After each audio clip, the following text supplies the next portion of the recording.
H-Town, what's up? You know what time it is. It's time for the best 120 minutes of your day. The Chop Shop, the nation's #1 urban sports talk show, and also your midday sports happy hour. Yours truly, Robert Hatter alongside Jim Hicks, sometimes Chris Walker, coming to you live from Houston, Texas. But we're broadcasting all over the world via Facebook Live and YouTube Live. And today is Monday. Oh my goodness, I've got so much stuff to talk about. I know I'm gonna take 2 weeks to finish talking about everything I got to talk about this week. But I want to hear from you. Want to hear from what was exciting to you from you this weekend. Cause I like to hear what y'all like what they out there talking about. And that I might have did pick up. Shout out to everybody. Shout out to my starting five. They are today. Let me see who's my starting five today. Who we got?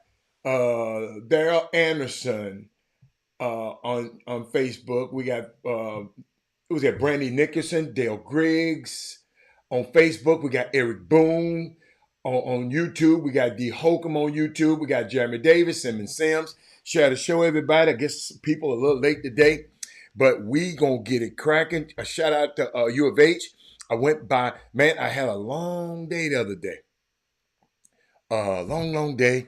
I had the U of H played early at 12, and then I got back. Had to go to TSU, call our girls' game against was Grambling, and our men's game against Grambling. We lost both games.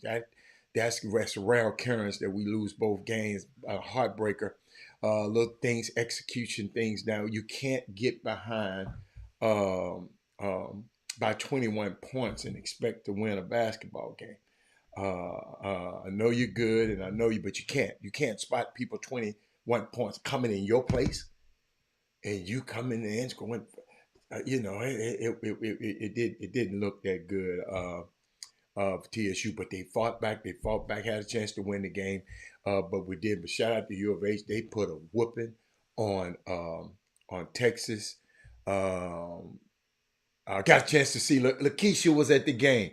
I guess she went to Grambling, her sister, and went to Grambling, and maybe her sister's husband.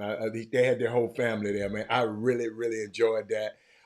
They took advantage of bringing the kids with them, and it was nice.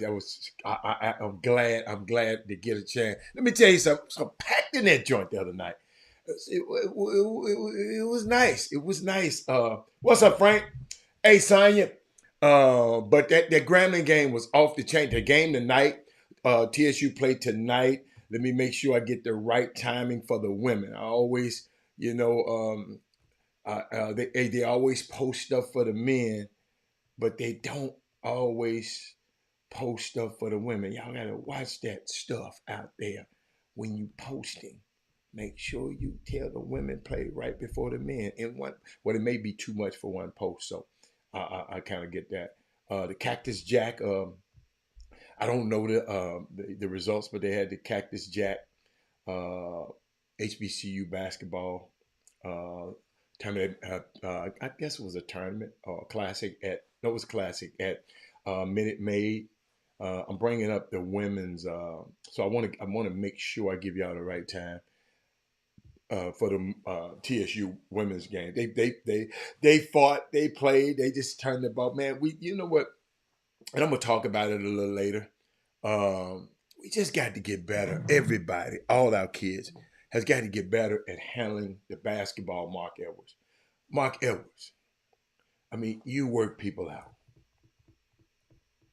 Why is ball handling at an all-time low? Okay, the women play 5:30 KTSU FM 90.9 FM, or you get the KTSU app. You can listen to Chatterbox and myself on the call, and Kevin Adams on the call. Fun game. I mean, we had a fun time on the air, but we wanted to win the games yesterday. And those two winnable games on Saturday, but the crowd was fantastic. And somebody said the crowd tonight going to be better. I want to see that. Gramblin's basketball team came to your church yesterday. That's awesome. That's awesome. Awesome. I think somebody did that last year, didn't it? That's awesome, Mindy. That was so unique. They probably went to practice. I don't know what time they practiced, but that was a good time. That was a good time. That was a did not enjoy the non-competitive NBA All-Star game. Okay. I got a question. Thank you, Keith. Keith, you know I love you, Keith. So Keith, got a question for you. Got a question for my partner, Keith Avery. That's my dude. Keith, why you watching that? Why you watching that? Keith, I didn't even have it up here on my board. You know how I have stuff on my board that I want to talk about. Keith, I didn't even. What's up, Reggie? A rabbit? I didn't. Keith, I'm just Keith. Why you watching that? Cause Keith, I didn't watch it. Probably, it was probably on, but I didn't watch it. Y'all know what? I spent a lot of time in the gym watching young kids, young men just get ready for the playoff yesterday. I found that enjoyable. Young men serious about their basketball game on a Sunday, on a Saturday, on a Sunday, knowing they got games this week and they getting it in. Man, it's just I'm gonna talk about the stuff that Adam Silver mentioned the other day. We're gonna talk about it. Aaron Wilford. What happened over the weekend? What happened over the weekend was good for you. Anybody have anything happen in sports that was earth shattering? Keith Avery said he is not. He said, let me put it back up there again. Keith said, did not enjoy the non-competitive NBA All-Star game. And I'm going to talk about it. I'm going to talk about it. But just because you brought it up, because I really wasn't going to bring it up. Man, let me tell you something. I think 2017, I was in, what were we at? 2017, New Orleans. New Orleans was the last one that I really just said, okay. The rest of them, I can't watch. But Keith said that's the last one he watched. It's smart man. I didn't watch it either. There was no fight for me. I like that. Eric Boone said positionless basketball leads to more one-on-one play and indecision and lack. That ain't had nothing to do. I don't think that. I don't think that's true, Eric. I don't think positionless basketball got nothing to do with people turning the ball over. Yeah, hold up a second. I'm trying to do something. I didn't like the way that screen was let down. Somebody been messing with. Oh, they had to clean up. Okay. I don't think that had nothing. Positionless basketball leads to more one-on-one. No, I don't think that's. I don't think that's true. These so-called gangsters can learn a lot from Fannie Willis. Just cause you take the stand don't mean you have to say nothing. Fannie said a lot on the stand, but she wasn't on trial. But we'll talk about Fannie Willis at another. But I'm glad you brought that up. I don't understand your comment. These so-called gangsters, man. Fannie Willis is trained. These so-called gangsters ain't trained. I got to put this up there, y'all. We talking about Fannie Willis. The DA, the girl who's going out. See what you should have been putting up there instead of worry about the so-called gangsters can learn or not. I don't give a fat rat's ass what the so-called gangsters gonna learn. What our people can learn is that when we have black women of power, we got to quit thinking about. Forget the gangsters. I wanted to say something else, but I don't care about no gangsters. I'm thinking about our next generation, our kids that's growing up to be doctors and lawyers and movers and shakers in this world, not gangsters. Okay, so I don't care what the so-called gangsters can get from Fannie Willis. Fannie Willis is one of the most trained most trained athletes. Trained lawyers out there. So she gonna know how to do this thing. I'm not muted. You must be muted because my vitals is on here. But She, she, you like how she handled herself. Me too. But Mindy, Mindy, Mindy, I don't give no birds praise because they know how to fly. They were born to fly. I don't give no fish, oh, that fish can swim. They were born to swim. Show me something you're not born to do, and then you're great at it. Then, Robert Half, her daddy was a lawyer. She was groomed to be in that position. Fonnie Willis. And the only reason she's in that position is because that damn clown that some of y'all secretly voted for, Donald Trump. You follow me? They don't want her to prosecute him. So they're going to try to persecute her to stop her from, no, minute. I'm not coming. I'm just telling you, no. Mindy, you made a statement talking about it's live how she handled herself on the stand. Duh! She's supposed to do that. I'm not Mindy. I'm not finna give you credit for what you're already supposed to do. That's just me. Maybe y'all do. So-and-so made a layup. So-and-so made a dunk. Shit, in the pros, he's supposed to dunk.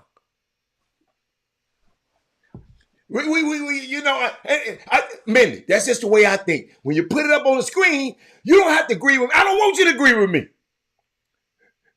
I'm trying to make a point. I'm glad you made that statement so I can make a point. Y'all, we got to quit.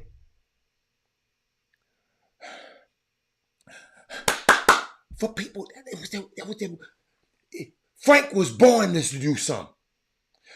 I'm not finna cheer on Frank because of something he was born to do. I want to cheer on Frank when he do something he ain't so born to do. That means Frank saying, this ain't a bird flying, an eagle flying. That's what he was supposed. Oh, look at that eagle fly. Hell no. He's supposed to fly. You got me, Seneca? But that was a great moment though, Mindy. See, y'all put the comments up there. It just make me, Mindy, that's a good comment. I just don't agree with it. I ain't mad at your comment. Y'all always get mad when I say something. I'm agreeing with you. I don't want you to agree with me. Don't y'all hear me? I don't want you to agree with me.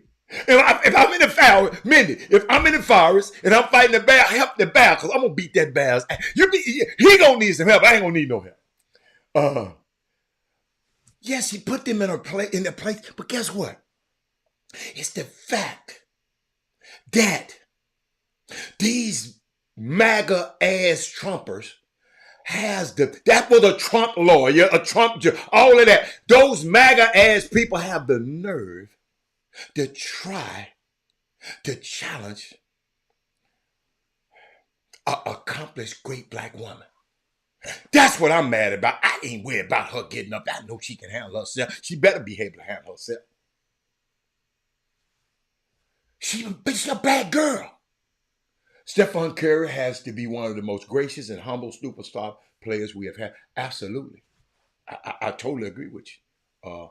That we have ever had in this new era of NBA basketball. He's class personified, even in person. He's better. Listen, he's better in person. Have y'all noticed how he handled his mom and dad's divorce? He didn't say nothing about it. A lot of people came. You see how it just died down? Nobody talked about it no more. Because who he is and how he act. He said, that's why I don't get when people line up along the freeway and the police officer died. Well, no, I can't do that. No, somebody died in the line of duty. are trying to help me. I can't agree with that one. I'm not going to put that one on the screen. I can't agree with that one, man. I can't agree with you. I can't agree with that. What's up, Brian Boatwright? Uh, uh, her father was gracious. Yeah, I mean, dude, he's an international trial lawyer. He speaks different languages in law. You follow me? And Stephen, you said Stephen been groomed. He's seen the NBA since he was young. There's a lot of players that seen the NBA since they're young. It's a lot of players growing up in their dad's been. Doc Rip, Austin Rivers seen it all his life. Um, who else? Klay Thompson seen it all his life. Um, he's melting down too. I'm gonna talk about that too a little bit later. But but I'm glad I'm glad you brought it up. I wasn't gonna really just bring it up, but just think about it. Have y'all thought about it? The two most powerful sports leagues in America, the NFL and the NBA, continue to have unwatchable All-Star games. Y'all don't understand. Y'all don't understand. It would be my annual ritual to go to the Pro Bowl in Hawaii, leave there, come to the because right behind the Pro Bowl is always the All Star. Wherever the All Star game is, man, that was one of my rituals, man. It just is. It was just some place to be. You go up and you go in there and you dress up for 4 days. They got events you can go for 4 days, especially the NBA All Star. Thursday night, great party.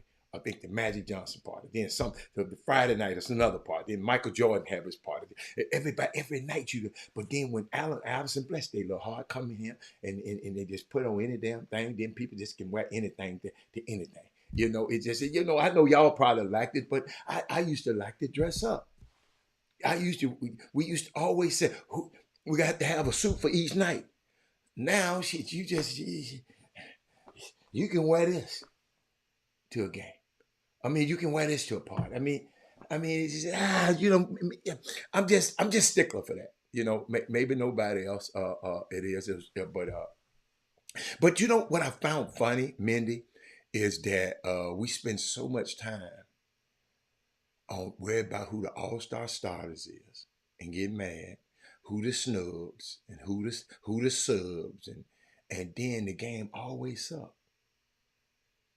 And I guess I'll talk about it a little later. I'm gonna give you a little something. You know, I'm gonna give you a little something. I ain't gonna just leave you out there. High school basketball, man, is cranking up. I'll talk about that in a little bit. I'll talk about high school, the playoffs. You know, like I said, I love to see these young men in the gym on the weekends, man, trying to get ready for this playoff. Man, it's great. And shout out to all the summer basketball programs who discontinued their workouts this Sunday because they know their kids are in the playoffs. You know, some of y'all did it, but shout out to those people. Hey, who said, okay, man, uh, uh, y'all focus on getting in the gym, whatever whatever you want to do, but get in the gym. Some kids just need a rest.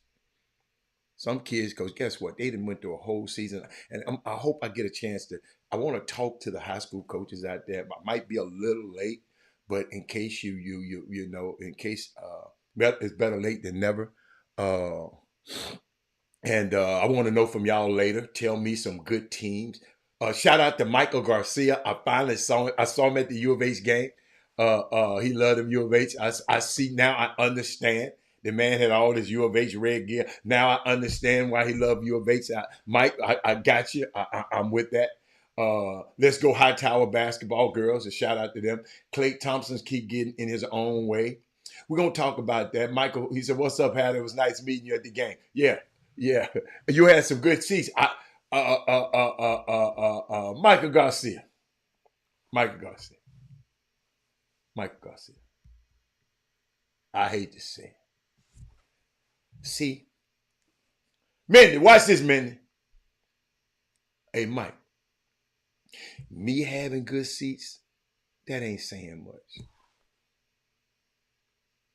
I supposed to have good seats. To everything, as much as I put in this game, as many millionaires as I helped make, and many I supposed to have good seats. So so it ain't a great thing for me to have good seats. I want to see everybody have good seats. I wish it was if it was my gym, I said, come here, y'all.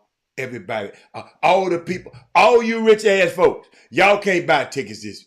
I'm discounting the tickets to all the people who ain't been able to get in the game. But I'm glad this, Mike Garcia. I'm glad to see that. But you know,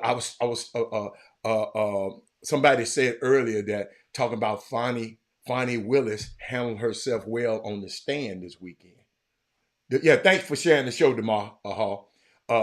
And I said, that's what she was born to do. That's what she's supposed to do. Come on, y'all. Let's share the show some more. Everybody share the show. Everybody like the show. Thumbs up. 13, wait a minute, ain't but 13 thumbs up on YouTube. Let's give them a thumbs up. Let's give them a shares in because I got something to share with y'all that y'all ain't never heard before. You're probably, especially coming from me. That's what I'm speaking about. Wardrobe. High schools have went away from game day attire. Years ago, yeah, we had. Yeah. You're right. Yeah, man, I didn't mention your name. I didn't mention your name that time. But see that the minute just if I don't step if I step on your toe, just say don't say ouch. So ain't nobody gonna know. But middle school tournament was fine. I couldn't make it to no middle school tournament. Ain't nowhere in the world all this basketball going on, college basketball that I just can't make it to no middle school tournament. I guess it was fine. I'm gonna have a whole lot of years to see them. But what else I got? Trying to see where I want to go first because I know I want to talk about. I want you to have for me later. What are some of the good teams that didn't make the playoffs? You know who I wanted to see? I saw, and I'm just gonna throw this out there, and y'all, you know, they don't have to talk about it if they don't want to, but I'm gonna throw it out there. The young kid named Prince Bynum, something Prince Bynum. Let me see. Let me get the kid's name right. I want to get his name right. Play for Cinco Ranch. They not in the playoffs, but they was close to being in there. But I just saw some highlights on him. I don't know how good he is. Maybe some of y'all can tell me how good he is. Let me see. I'm trying to go to my history, and I pulled him up last night. And the kid, let's see, is that him? Yeah, wait a minute. There it is. Dylan. I'm talking about Dylan. Wait a minute. Prince Jones Bynum, I think. Prince Jones Bynum. And later on, I should have somebody calling in. Something happened in Crosby. They sent me an email about Crosby, and I'm gonna read that email to you. I'm telling y'all, I got so much stuff going on, so y'all need to share this show. I don't know what we're gonna talk about on this phone call because I mean, I can't control, but I want. But I want to share something with y'all. Who is that? Keith Avery. Keith Avery, this is what I want you to take to the barbershop. This is what I want you to take to the barbershop. I'm always give y'all information and ammunition to take to the barbershop and the nail shop and to church in Mindy's case. LeBron James is the LeBron James era. If you've been on this show long enough, I always talk about. I got this phrase that Chris Walker be using on TV and don't ever give me the credit for it. So sometimes when y'all use my stuff, just say Robert House said, you know. But I said because I was just talking about the evolution of the league because I studying the league, I saw where before Magic and Bird came out of college and came to the NBA and went to the two marquee franchises, the Boston Celtics and the Los Angeles Lakers. The NBA was on the finals was on tape delayed. It wasn't like y'all see it now. They tape delayed. You have to see it after the news go off at night. So What happened, Larry Bird and Magic Johnson saved the league. Okay? They saved the league. Uh, the Then I came and said Michael Jordan, when he went to the Olympics in Barcelona and and showed up and showed out. When Michael Jordan went over there and did that, and he made the game global. Magic Johnson, Larry Bird saved the league. Michael Jordan took it global. Now you see that we have, um, we have the influx of foreign players that are great. Is because of that seed over in the 92 Olympics. That seed over in the 92 Olympics. Uh, that's how we got, because we put NBA Without Borders, NBA Africa, and we started doing things overseas. The Paul Gasol brothers are from Spain. They came over. The influx of because of Michael Jordan made the league global. I like to say LeBron James made the league mobile. Okay? That means guys can move around with the decision. He said, I'm tired of these people at Cleveland. They terrible. I'm going down here to Miami with, So let me explain to y'all. Let me just help y'all out a lot. What is good house school game this week? Seneca, I'm gonna take a look. I'm gonna take a look later, and we'll talk about it later. King Sixer. After this year, I know the NBA about to start throwing some of the money around to get the best dunk. Ain't that bad? Don't nobody care about no dunk contest no more. Don't nobody care about no. Tony Kukoc wasn't one of the greats though. Marcus Carroll. That's why I don't mention his name. I'm talking about the great players. I'm talking about. But y'all got to realize the LeBron James era is the friendship era to the NBA. You're talking to a guy who's been in this industry for 30 some years, right? So I've seen a lot of it. The league ain't been, hold up, the league ain't been in existence. What it's the 75th anniversary. 75th anniversary was last year. So 30 of them years I've been watching, right? Well, not 30, but yeah, 30. Yeah, 30 I've been watching. So before I go there, hello, Hey, Jaden. She watching the show. Okay, what's up, Jaden? The best soccer goalie in the world is watching my show right now. You know, like what Jay-Z said, I got the hottest chick in the game wearing my chain. I got the hottest soccer goalie in the game watching the show. How about that? Now, how about that? TSU, it's faculty and staff appreciation night tonight. Shout out to TSU. I'm sorry, hold on. TSU versus Southern. The theme is faculty and staff appreciation tonight. Hey, y'all send me some more information. What does that mean? Staff and faculty appreciation night. Just TSU staff or Southern X staff or what other staff? So send me some more information than that. Well, when you send me, don't be sending me no incomplete information. Tell them, Mindy. But let me get back to y'all in LeBron. I told you LeBron era is the friendship. Is the friendship era in the NBA. See, who I can hang out with, who I can play with, who can I socialize with, who can I team up with. But it's okay. It's okay. I'm not suggesting that that's wrong. Okay. What I am suggesting is there are going to be residual effects. Okay, let me fix something right quick, y'all. It's going to be residual effects to that. You know, with every action, there's a reaction, right? And moments like last night, where people don't want to take the other player's head off, it's a part of it. It's a part of it. Okay? See, we live in a culture around sports now that is predicated on our best athletes competing for championships. And if they don't win a title, then we knock them down a peg. Mindy Collins every time.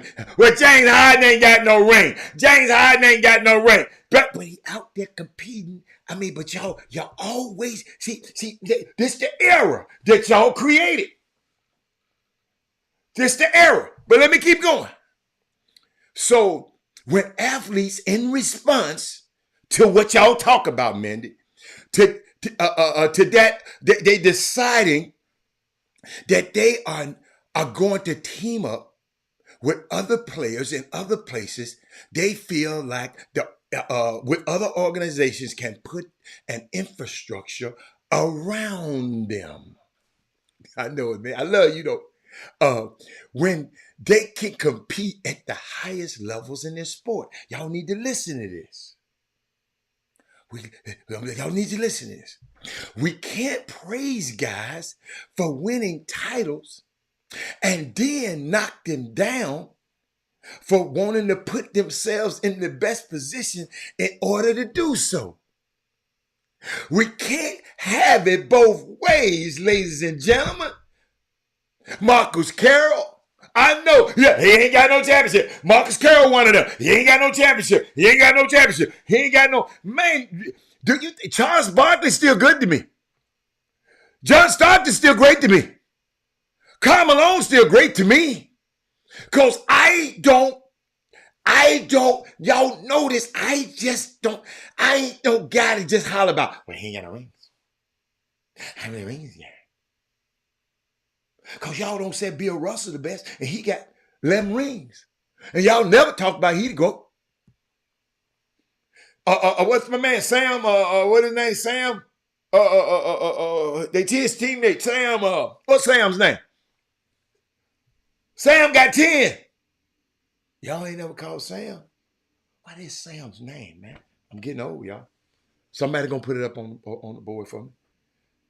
But y'all see what we do? You can't have it both ways. If you are LeBron James, look at how this thing started with you being drafted by the Cavs and then seeing what was around you and decided to defect to Miami to play for Pat Riley and Eric Spoelstra. Can you really hold that against him? Hell no, not no Sam Cassell. Sam Jones. I said the Boston Celtics. Sam ain't got no tip.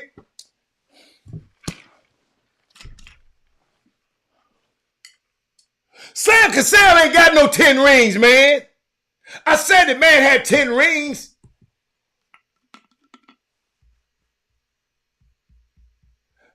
I could call Sam's name. I don't need y'all to help me call Sam Cassell's name. I got his telephone number. Henry Sim. I said the man, Sam Jones got 10 rings. I ain't never heard now one of y'all talking about Sam Jones. A GOAT. Many of y'all done got me hot. What that boy said? What? Y'all got me hot. What's the boy name? I can't remember nobody. Anderson .Paak. Come on, y'all. Let me keep going. Sam Jones. Thank you, man. Sam Jones. Thank you. Sam Jones got 10 rings. Brandy, have you ever heard anybody talk about Sam Jones? Brandon, how many times I forgot his damn name.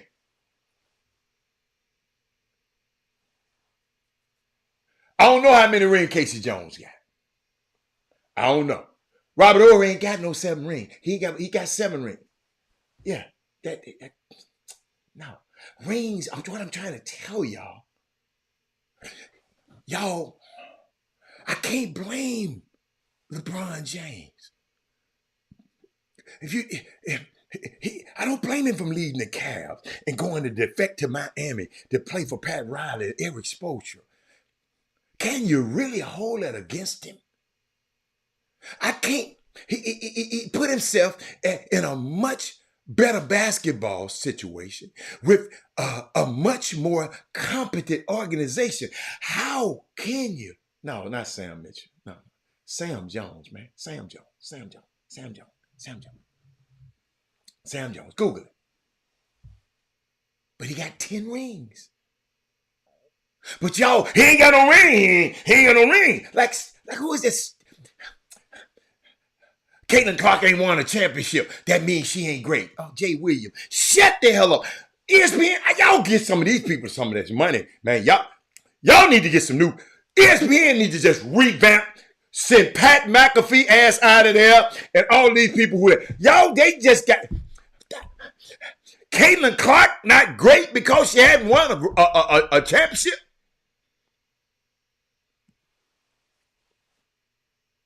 What do these dudes be saying? And Charles Barkley and Kenny Smith and them, and I know these guys. I don't know what the hell they doing now. I guess they looking for the hot take. I guess they looking for the hot take. Let me see. Somebody sending me something. Oh, TSU faculty and staff tonight. Y'all come tonight to the game tonight. Y'all, come on. Y'all get in. Compliment it. Herb, don't start it, Herb. Don't start it, Herb. Herb, don't start it. I'll tell you about a little baseball doubleheader later. But hold up. Softball doubleheader later. I want to see the softball. I like the women's. Somebody said Aaron Gordon. Hey, but y'all understand what I'm talking about. Y'all put two. Let me tell you something. I can't.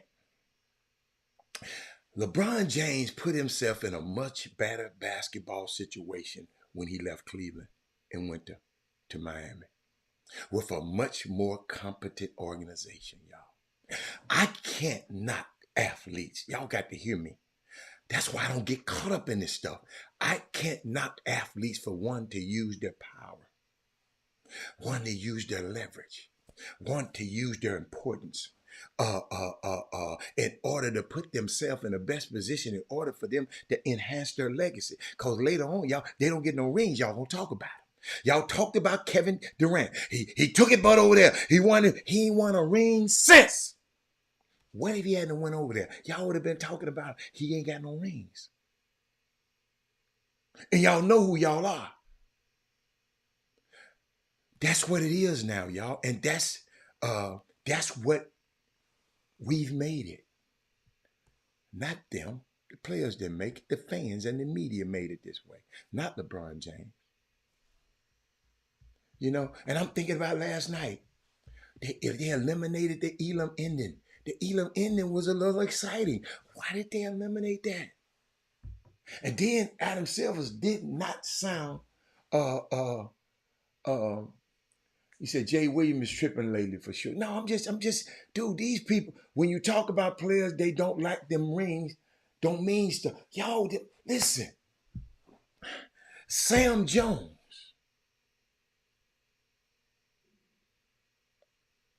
had left at 10 rings.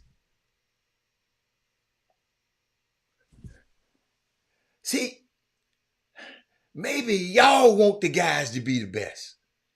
I just said the media and the fans, I don't blame LeBron. I don't blame LeBron no more. Man, go try to get your ring, man. Any way means necessary. Because these people going to get on my feed and talk about all that stuff.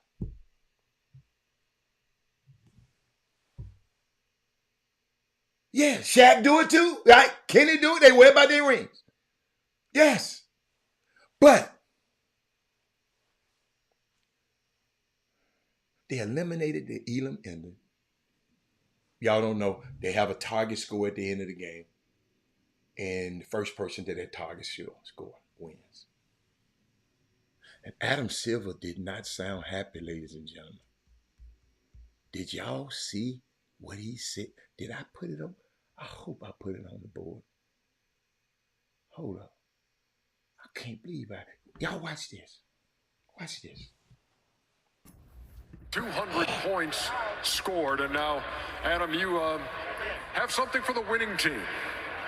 Well, thank you, Ernie, first of all, to the city of Indianapolis. Thank you for the fantastic hospitality. To Herb Simon, he's owned this team for 41 years, the longest standing governor in NBA history. Thank you very much, and to your son, Steve, as well. And to the Eastern Conference All-Stars, you scored the most points. Well, congratulations. Giannis, to your team, this trophy is yours. Did y'all hear that? I didn't know Herb Simon was the longest standing governor. That's 41 years. That's a whole lot of years. Shout out to Herb Simon and his family. But he gave more tribute to Herb Simon than he did the players in the game. He said, man, y'all scored a lot of points. Did y'all see how dismissive that was?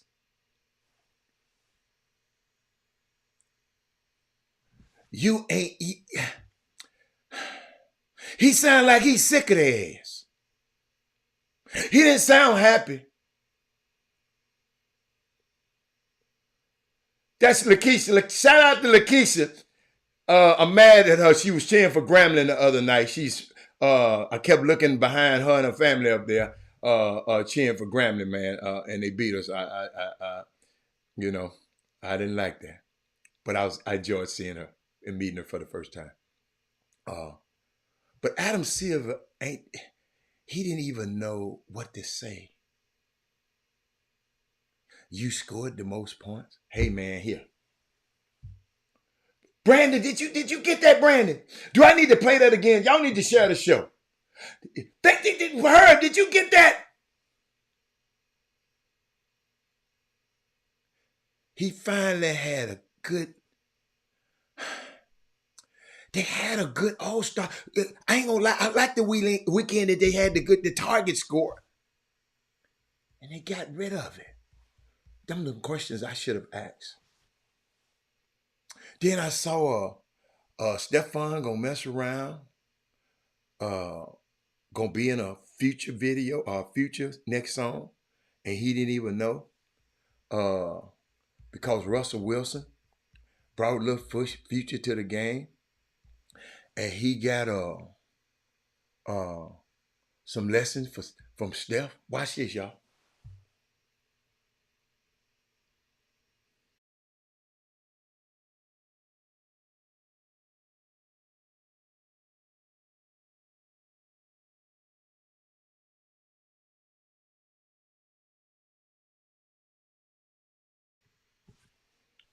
It's muted. There's a little future out there getting shooting lessons from the best to ever do it. He gonna be on one. Future you know how Future is now. Y'all look for Future because I don't listen to his. But Steph spent a lot of time with y'all. It's 20 more minutes left on. Steph spent a lot of time with that young man. Can you imagine that? What's the points of the game, Brandon? It was 201. Hold up, Brandon. Just for you, I'm going to get it. I'm going to bring it up for you. 201 to 189, I think. 201 to 189, I think, Brandon. Just off the top of my head, just trying to, my brain just trying to. 201 to 189. Let me make sure that was correct. 186. I'm sorry. 211. I'm sorry. I inverted the number. 211 to 186. That was the score last night. What's that? Yeah, that's Future Son. Yeah. Russell Wilson had him at the game.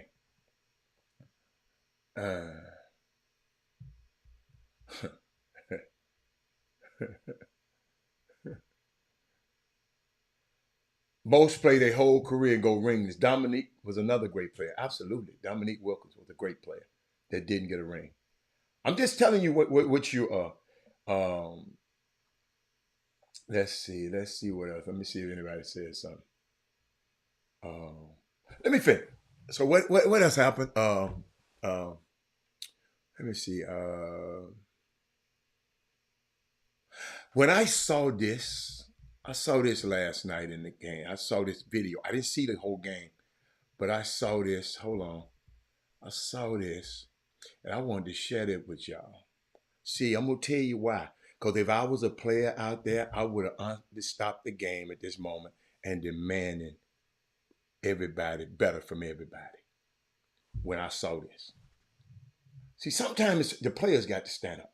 I'm getting sick of these soft-ass players and friendly-ass players on these college teams, on these pro teams. Watch this.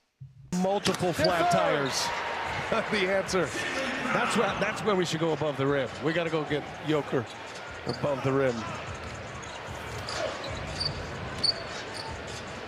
Uh-oh. This is a shot. Okay. Wow, there's a lot of multiple flat tires. The answer. Y'all, what the hell was that? If I was a player, I said, man, hey, I'm out here, man. Don't do that, man.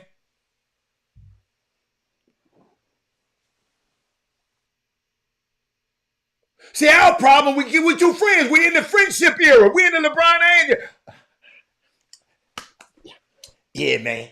Yeah, man. We in the LeBron James era, the friendship era. Because I'd have cussed him out. Dude, I'm out here. You making me look bad, Brandy. Then I was watching the celebrity game. When they ain't got no celebrities. Who is these people?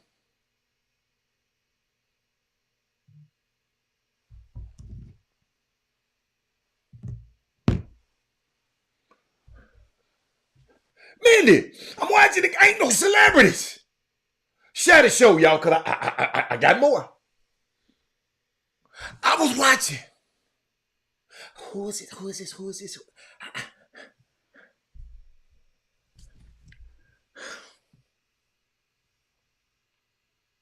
This influencer stuff that went too far, man.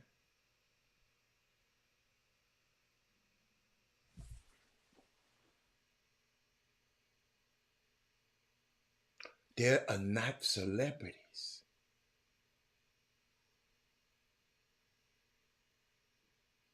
Man, I didn't know who none of them damn people were, man. Man, I never forget it, man. I'll never forget it. I'll never forget it. Y'all killing me. And then I saw this picture. Did I download a picture? Did I? Let me see. I saw this picture. I don't know if I downloaded it. But the picture was, no, I didn't. I'm gonna just put it on the screen right quick for y'all. I'm just drag it on the screen. I saw this and I don't know. So maybe, got some smarter people out here than me. Maybe y'all can tell me about it. Hold up. Maybe y'all can tell me. I'm just gonna put it on the screen right quick. Watch this. That's Jason Tatum's first meeting, Larry Bird. Somebody told me, how is this possible? Jason Tatum and Larry Bird are meeting for the first time at the All-Star game instead of a Celtic game. Does Larry Bird have an icy relationship with Celtics management?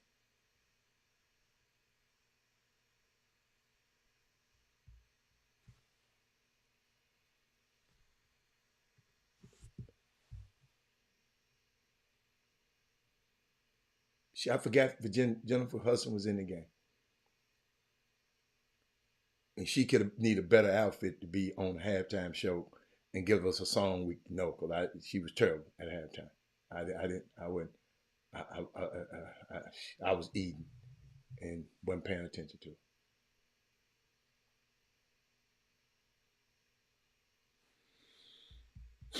Adam Silver, my brother, we got to go back. Oh, all right, let's see where I want to go. Golly, I got so much stuff. Should I wait for this, for Women Rock Wednesday? Yes. No. Yes. No. Yeah. Because my guy going to call in a minute. But I want to share something with y'all. I saw some interesting comments from Adam Silver.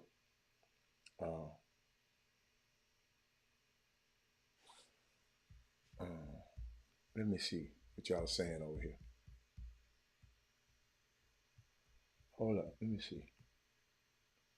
This is something great. Inbox. What what people doing on here? What people talking about over here?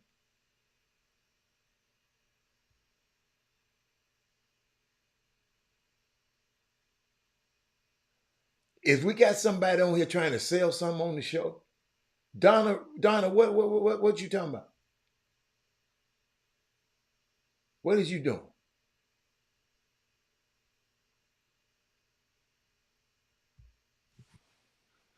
Yeah, Donna, quit playing around, Donna. We trying to get some stuff done. But I saw some interesting comments by Adam Silver and on the state of basketball, youth development, and the NBA's role in that. Uh, is he foreshadowing some type of NBA academy type program in the USA? We put them all over the world where they done caught up with us, but we ain't got them here. Clearly, he's not thrilled with the way some Americans are entering the NBA. I've been telling y'all this for a long time, and I know some of y'all just, and maybe y'all didn't even worry about it. Maybe some of y'all don't even care, and I understand. But I kind of like this game. I love this game of basketball, and I just love the people who work hard at it. And but this is what he said. Let me read this thing. I got to blow it up a little bit because I can't see that little stuff. Let me okay. Y'all mind? Let me take it off my phone. And because I want to share with you, because these Adam Silver's words, not Robert Adams' words. I want to share some with y'all because we need to talk about this.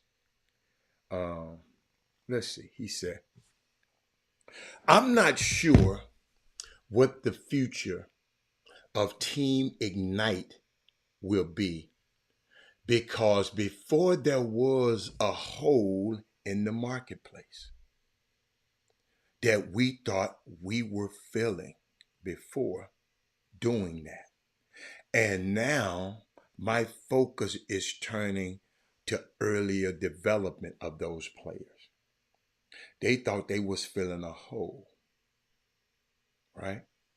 With the Team Ignite, which then we'll talk about that later. If you're seeing now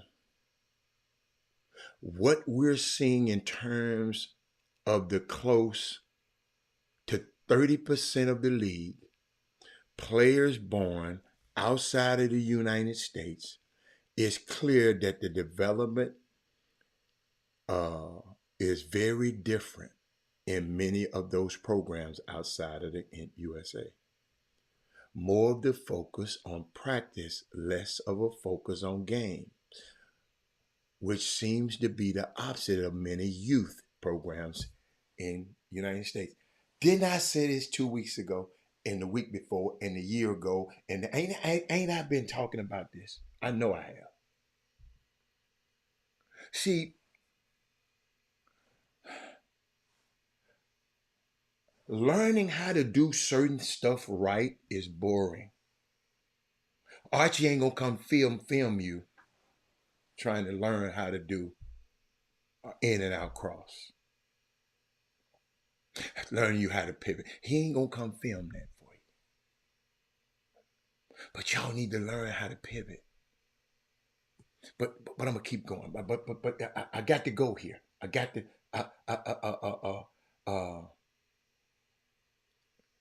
I got to go here.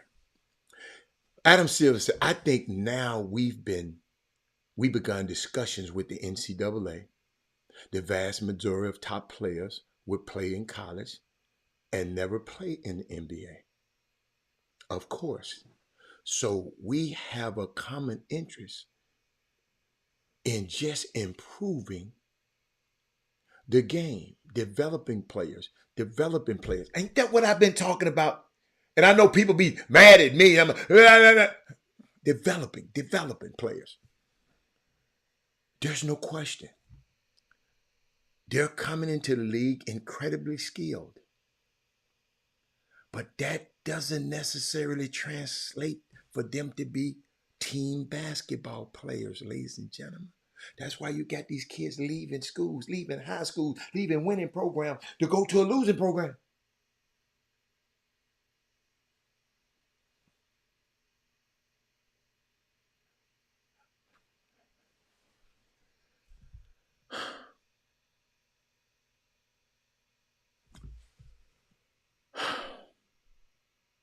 They're coming in the league incredibly skilled, but that doesn't necessarily translate into being a team basketball player.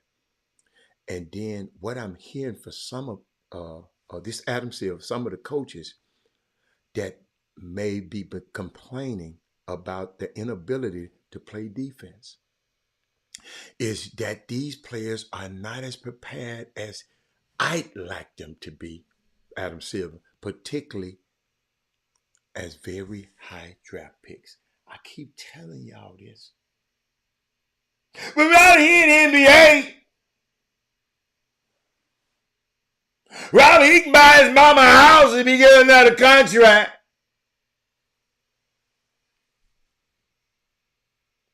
So I think, as Adam Silver says, so I think there's an opportunity for us to be part of the community that's developing young players, elite players, and also, as I mentioned before, in terms of increased participation numbers, are just us being more active participant in getting kids active, boys and girls, with our junior NBA, NBA and WNBA program. That's what he had to say. Okay.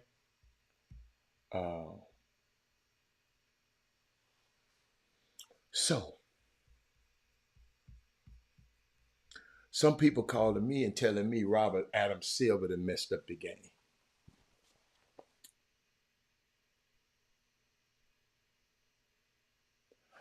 I don't agree.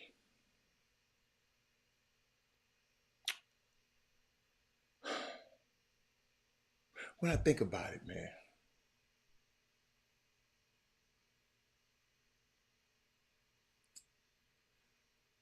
maybe I think these players, somebody told me, Robert, they want to compete. They want to talk stuff. They want to win. It's really that simple. But he said, we got to get the nerds out the game.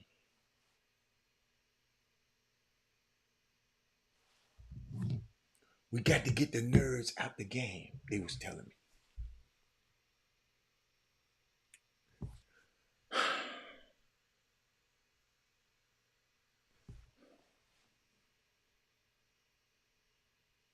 See, can I talk to y'all for a minute? Let me talk to y'all.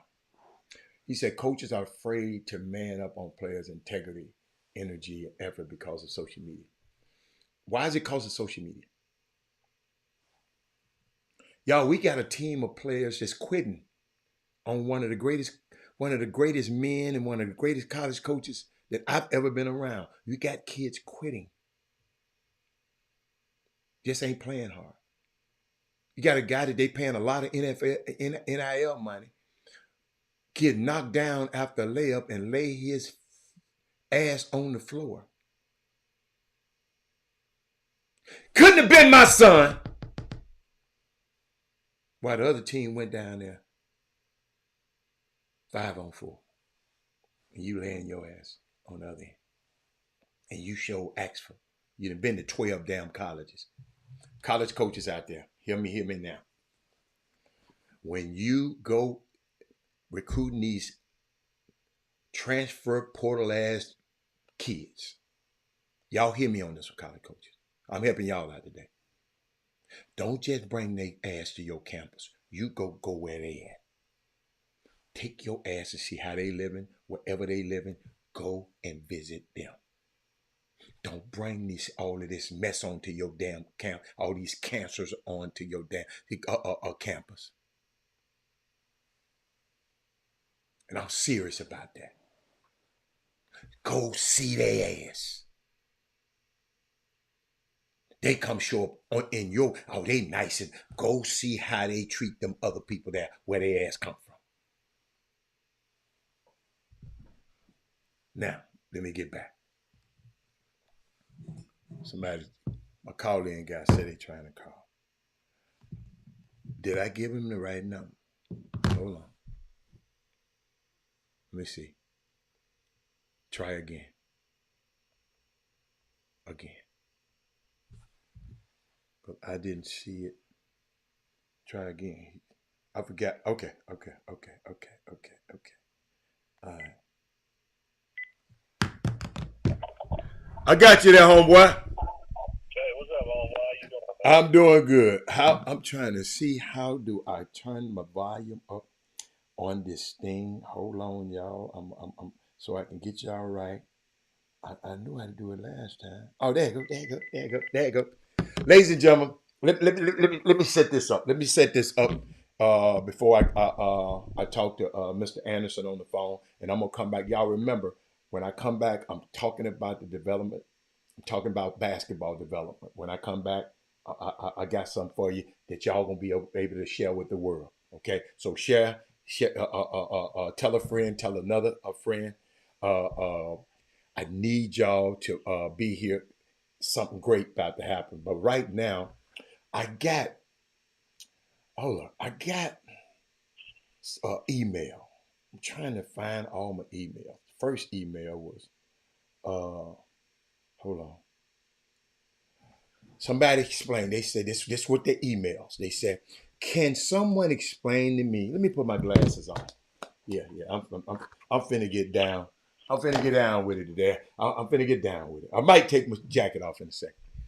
He said, "Can somebody explain to me why Crosby had to forfeit games and be eliminated from the playoffs?" The response I get was some sort of clerical error. The school got punished, and the way it was explained, it was not Crosby High School's fault. Sounds feasible, he said. Seems like, this in my mailbag, seems like pieces of the puzzle is missing. And it are some pieces that are missing, and Mr. Anderson gonna clear them up in a minute. Why would the school get punished when it was out of their control? He said, make it make sense. Then he said, he came back again, he said, word through the neighborhood, former Crosby High School recruiting coordinator reported this to either Barbers Hill or the UIL. She left at the end of January and took a director of recruiting job at Houston Christian.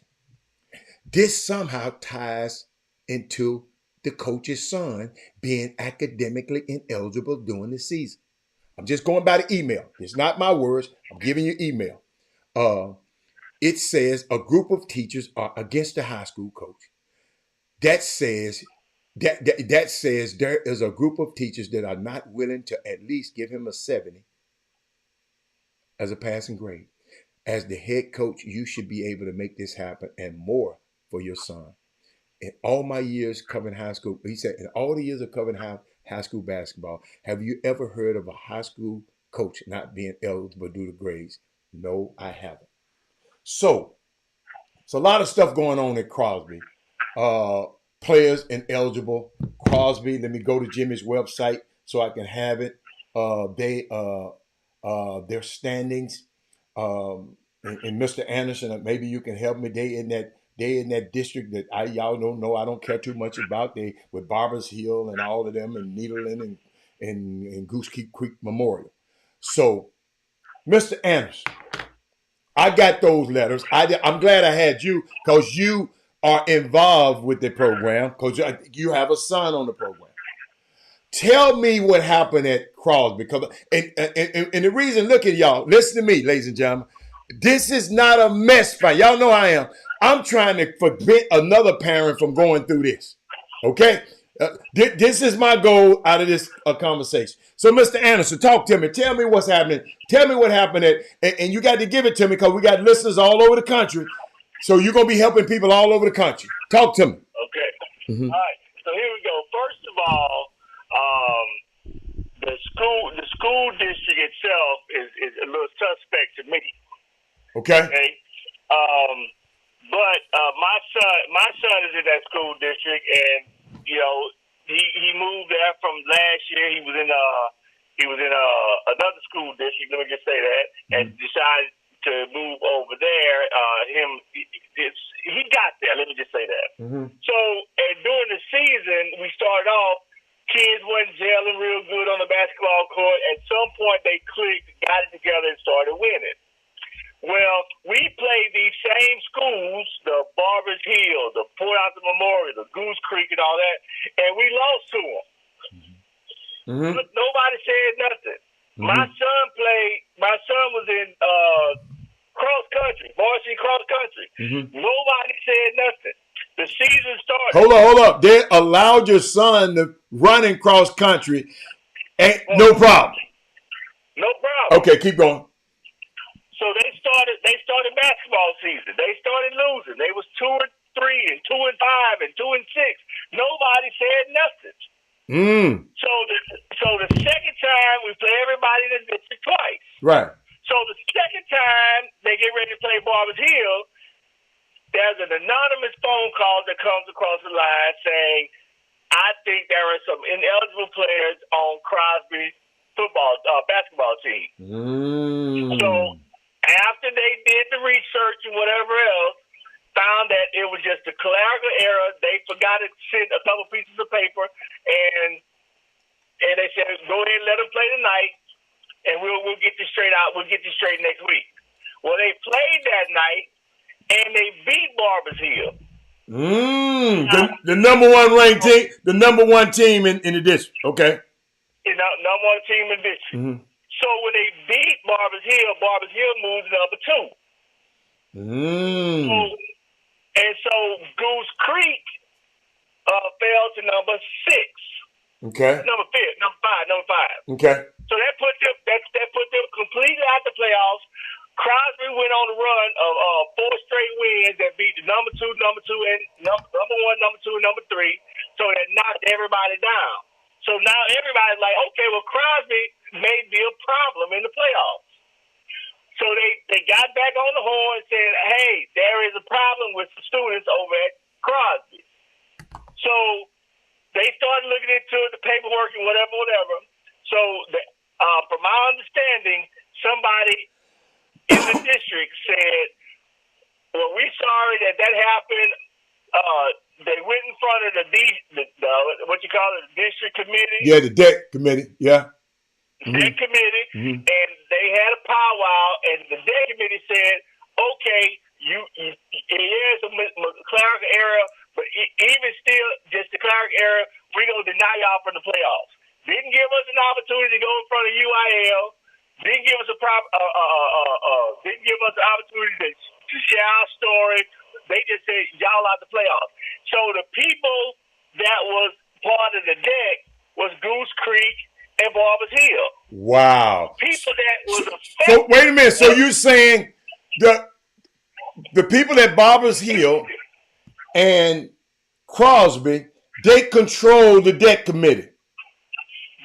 The people at Barbers Hill and Goose Creek, so they nominate 2 schools to be part of the deck. Okay. To run the deck. Okay. They have all the students. They can see all the students' information.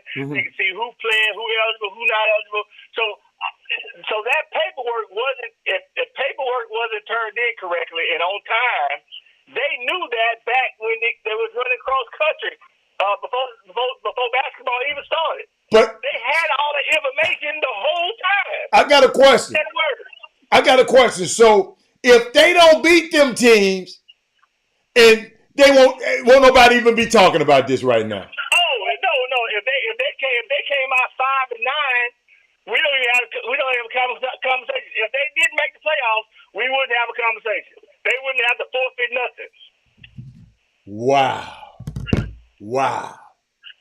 Unbelievable. So how you as a father feel about that, man?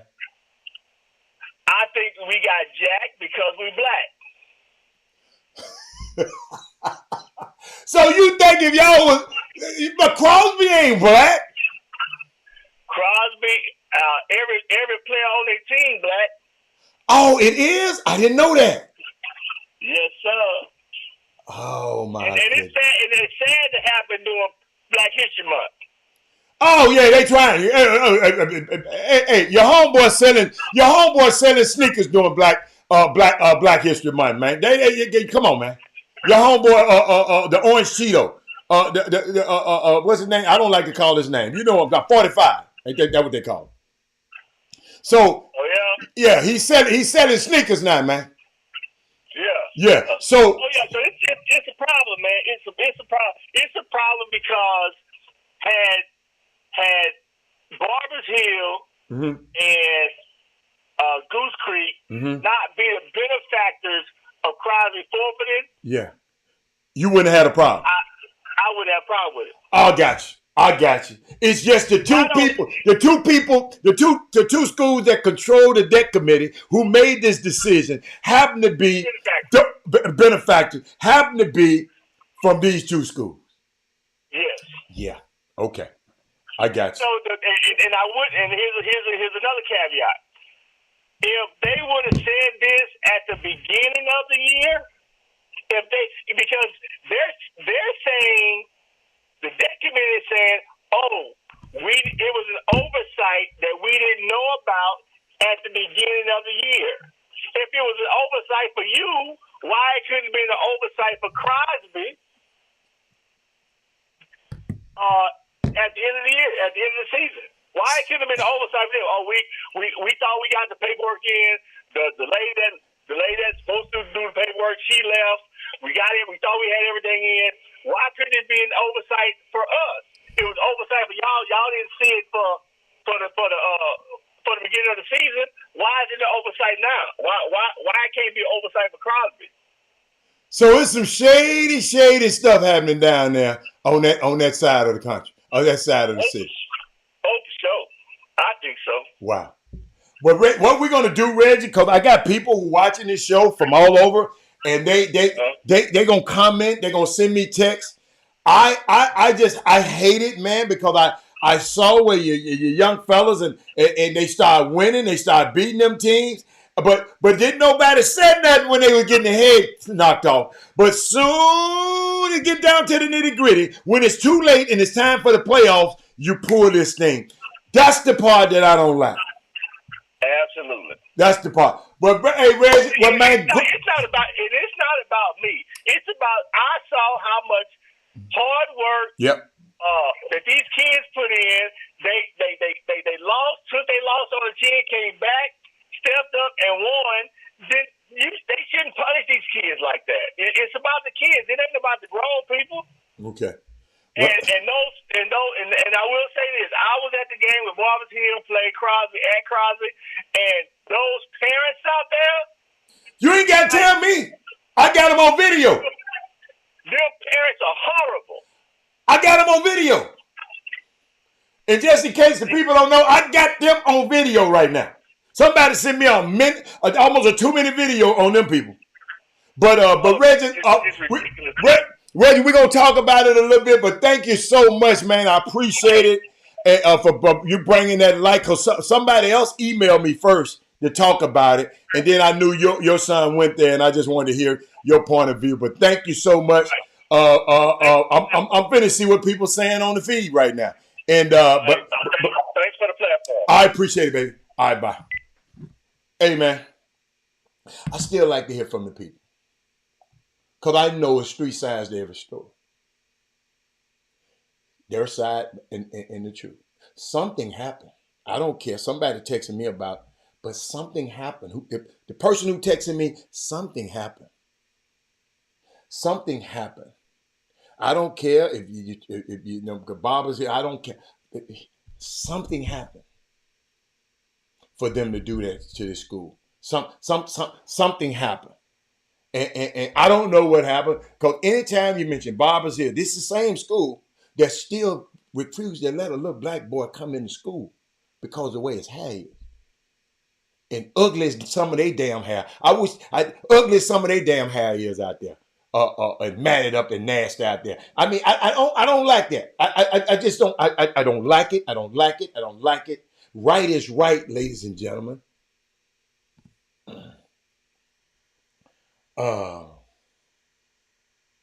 Why is a school board member saying this recruiting person reported this info. I don't know.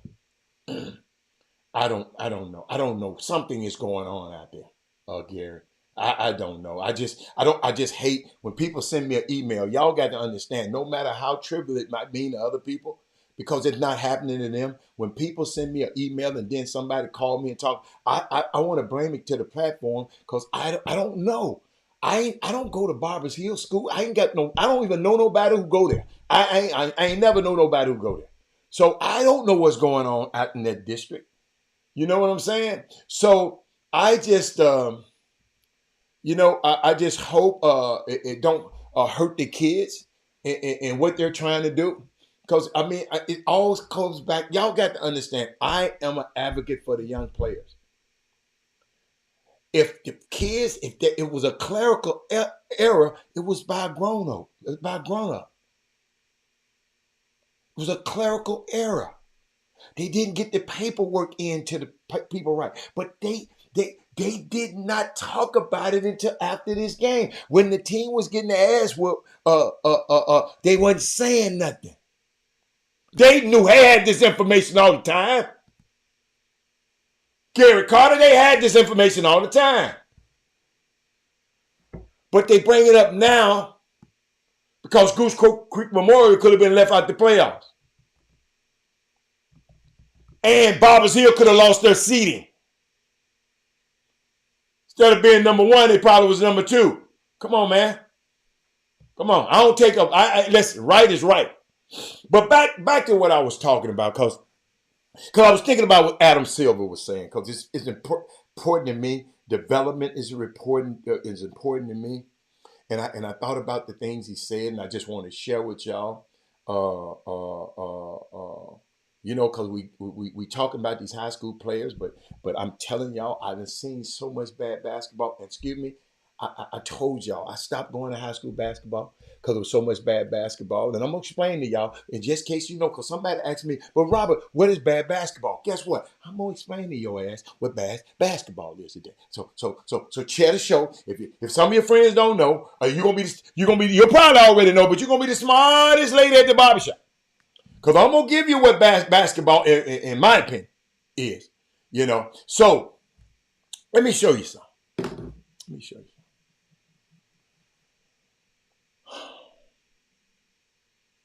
My answer to Adam Silver and all of that. Basketball is a simple game. The teams that dominate simple have the most success. What Europe does extremely well for their players, I'm blessed enough to go over there to some of those camps. NBA Without Borders, NBA Africa. I've been blessed enough to go over there.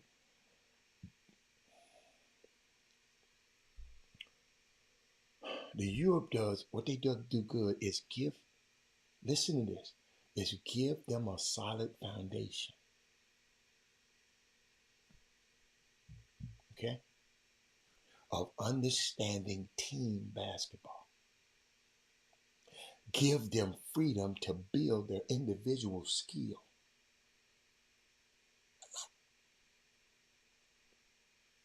And make every game meaningful. And it means something. Shanquetta, watch this, Shanquetta. I'm just gonna keep it real, coach, because people be playing with y'all. Y'all, let me tell y'all something. Y'all better be, hey, you summer basketball coaches, I'm looking, y'all better be glad I ain't got no son that y'all trying to get right now. The stuff that y'all be on here telling these damn kids and how y'all recruiting these kids and y'all grown ass men talking to these kids like that, man, y'all ass need to be taken out.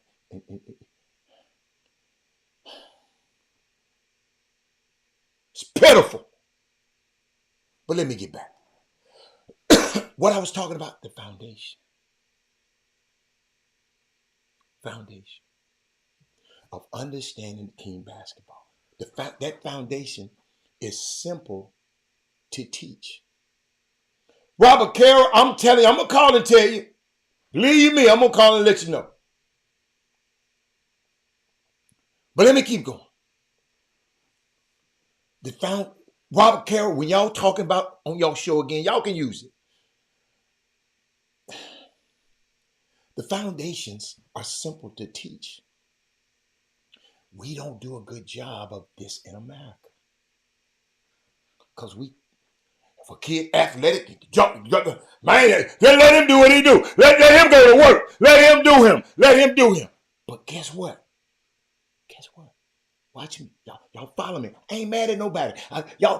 We need to be embracing each other right now. But Robert Carroll, I just can't believe the stuff that these summer basketball be recruiting, how they recruiting these girls. Man, my son would tell you, sir, I don't mean no harm, but don't call my telephone number no more. Cause if you talking like this, man, if you get my daddy, man, will really, really have some words to say to you. That's what we have to get our kids to understand. So when we're not around and when they got their numbers, our kids got to be smart enough. Because they're going to try to get to the kid. But the kid got to say, hey, play it, man, hey, man. But let me keep going. Let me take you through this foundation thing I'm talking about. In the top of that, when players don't do the little things, we don't hold them accountable for them. I was in the gym the other day. My thing is always, I wasn't even teaching the lesson, but I would always emphasize the small things. Ladies and gentlemen, I was in the gym with a college player and 3 high school players. The 3 high school players were more skilled in every facet of the game than the college player. That's all right. I'm hating for y'all, Robert Carroll. Let me hate for y'all. So let me keep going. See, when the best ones gets to the next level, where their talent and their skill is even, they can't get on the floor or impact winning because of no foundation. By sheer numbers, we'll always love size, speed, athleticism, and skill to choose from. But we got to build these players with stronger team foundations. Hold them accountable on it. And you will build American basketball. I'm giving you Adam Silver, I'm giving it to you. Adam Silver, you and Gary Carter gonna owe me. I gave Gary a movie to write, and I'm giving you a script. P.S. Adam Silver. P.S. P.S. Watch this.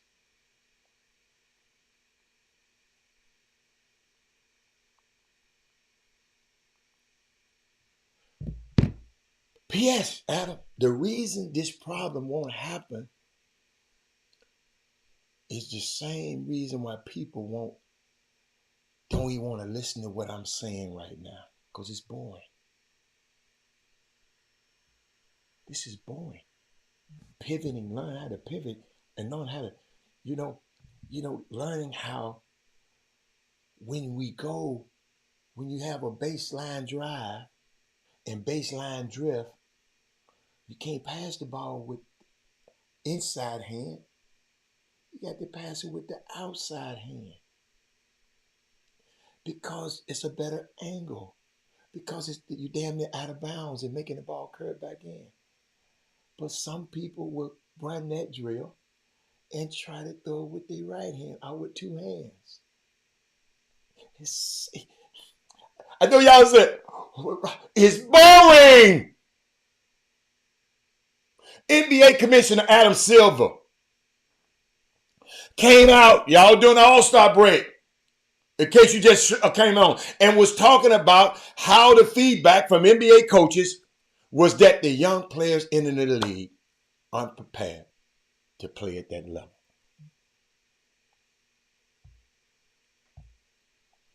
You got me? And they really need to get their hands on them when they're younger. In youth basketball and in high school, for me, the answer for me, for American basketball is simple. Our players do not have strong enough foundation. I'm watching. I just gave y'all the example last night. It ain't nothing wrong with the college player. He just didn't have the foundation.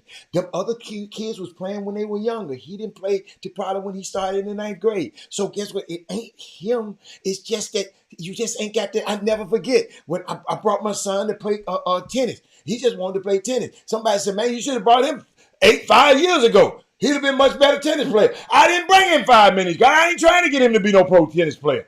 I just want him to learn how to play tennis. But Adam Silver,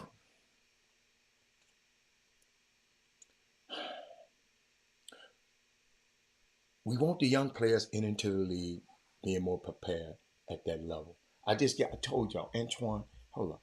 Just in case y'all don't even know, I told y'all to share this show. Let me see. Wait a minute, Antoine Jameson. Hold up, Antoine Jameson. He said something. Watch this. Watch this. Jamal Moses is a good friend of mine. I had him in Cleveland, and I congratulated him when he got the job. And he was like, Twan, I'm teaching them how to set a proper screen.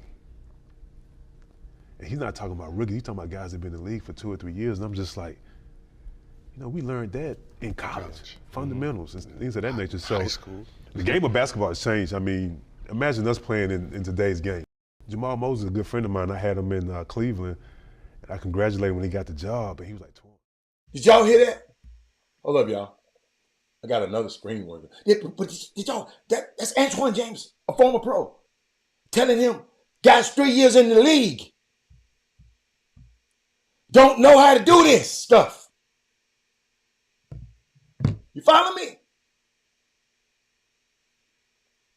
You can say it's bigger than sports. Like, okay, hold on. It's bigger than sports. It's psychology. You play like you live and you live like you play. Many players like the things that come with the game but aren't willing to work on their games. The foreign players come from basketball from basketball environment. That ain't no excuse, man. We got basketball environments over here too. We got basketball environments. How you have a strong foundation when the people teaching you don't have. I can't cure the world. I'm just telling you, I'm talking to Adam Silver right now. Maybe it's because some of y'all need to start teaching them. And parents, some of y'all got to quit not want to pay for stuff. I told you I was paying for my son. Or somebody else. All of this I know about basketball. I was paying another dude to work out my son so I can sit over there and just watch.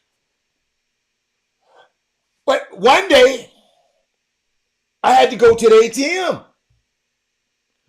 And my young fella said, Dad, why you got to go to the ATM? Why we got to go back? I said, I got to get this dude that money. He said, for what?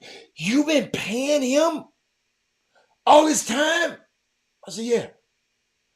Dad, I like your workouts, but your workouts better than his. Why the hell you pay? I never.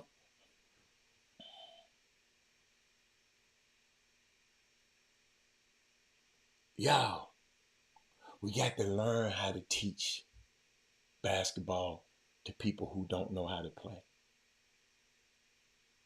I know all y'all want to work out the best players. Everybody want to talk the best. Everybody want to be, all the videographers, they want to be at the best game. They want to be at the game with Rolland Miller. They want to be at the game. Y'all want to be at the best game. I understand that. I ain't mad at y'all.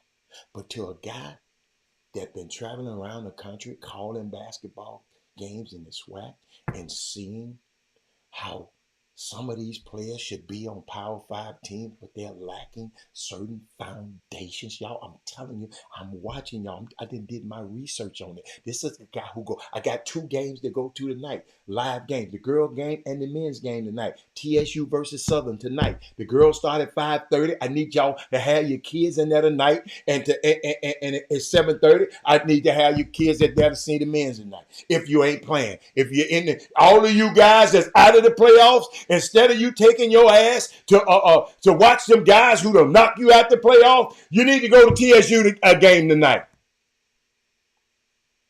You might learn something tonight.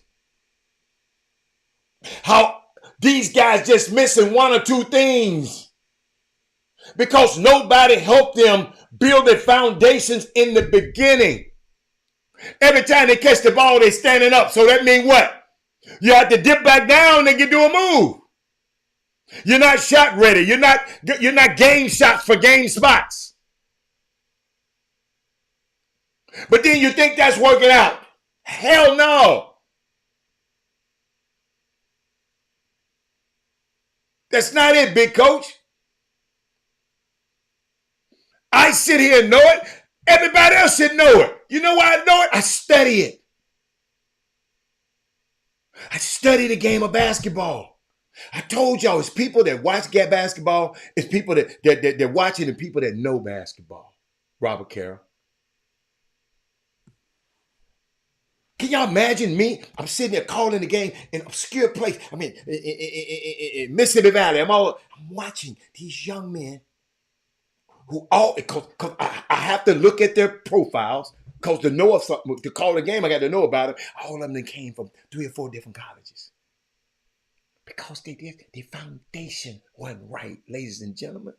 I ain't mad at nobody. I just want you, if you don't know, get out the way and find somebody who do know. Or go study the foundations of basketball. Go study them.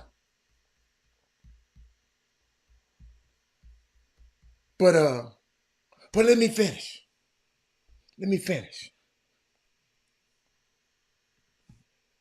Where was I? Where was I? Adam Silver.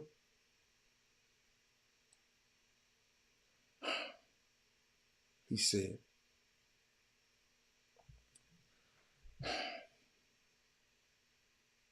we really need to get, he said they really need to get their hands on these players when they're younger.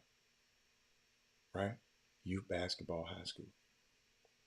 So you go to a summer basketball game, you go to a high school game, I go to some of these college games. What's going to stand out? Because people complain all the time. You're complaining about the All-Star game, you're complaining about all of that. Watch this.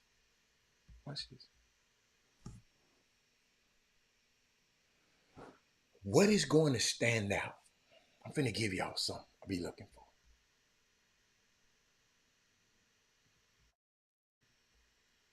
What is going to stand out? All right? Get your pencils out. What's going to stand out when you see bad basketball? When I go to these gyms and I keep talking about bad basketball, Robert Young, put this in your notes. I mean, Robert Carroll, this is what I'm talking about. Players not getting back on defense. Have anybody taught them that in their workouts? Allowing straight line drives.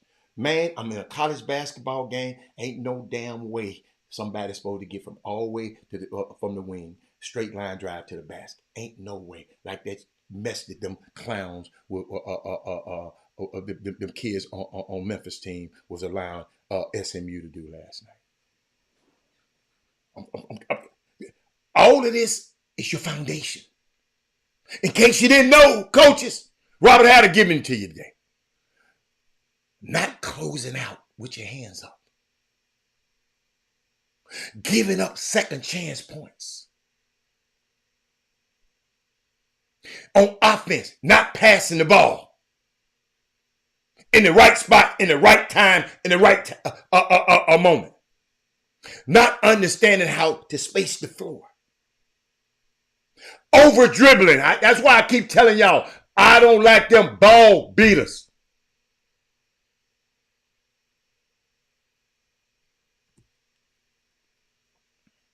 Raymo, Lionel Rogers, I don't care if they leave your program or not.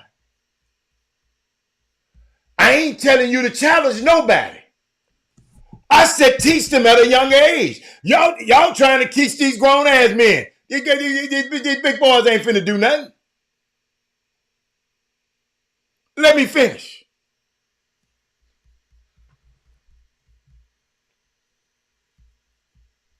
Over dribbling, taking bad shots.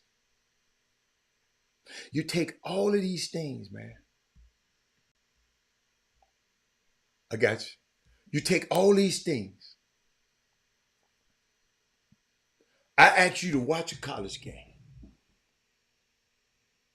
And why players are getting subbed out and they can't get on the floor. Can't get on the floor. Okay? And y'all be wondering, with y'all getting on ESPN and looking at the stats ass. The reason they sitting down, Sean, Sean, you crazy. Email me, Sean. They don't sprint back. Y'all got to understand, you're talking to a guy that going to live college basketball games all over the country. Just got back from Florida. But guess what I'm still seeing? They don't sprint back.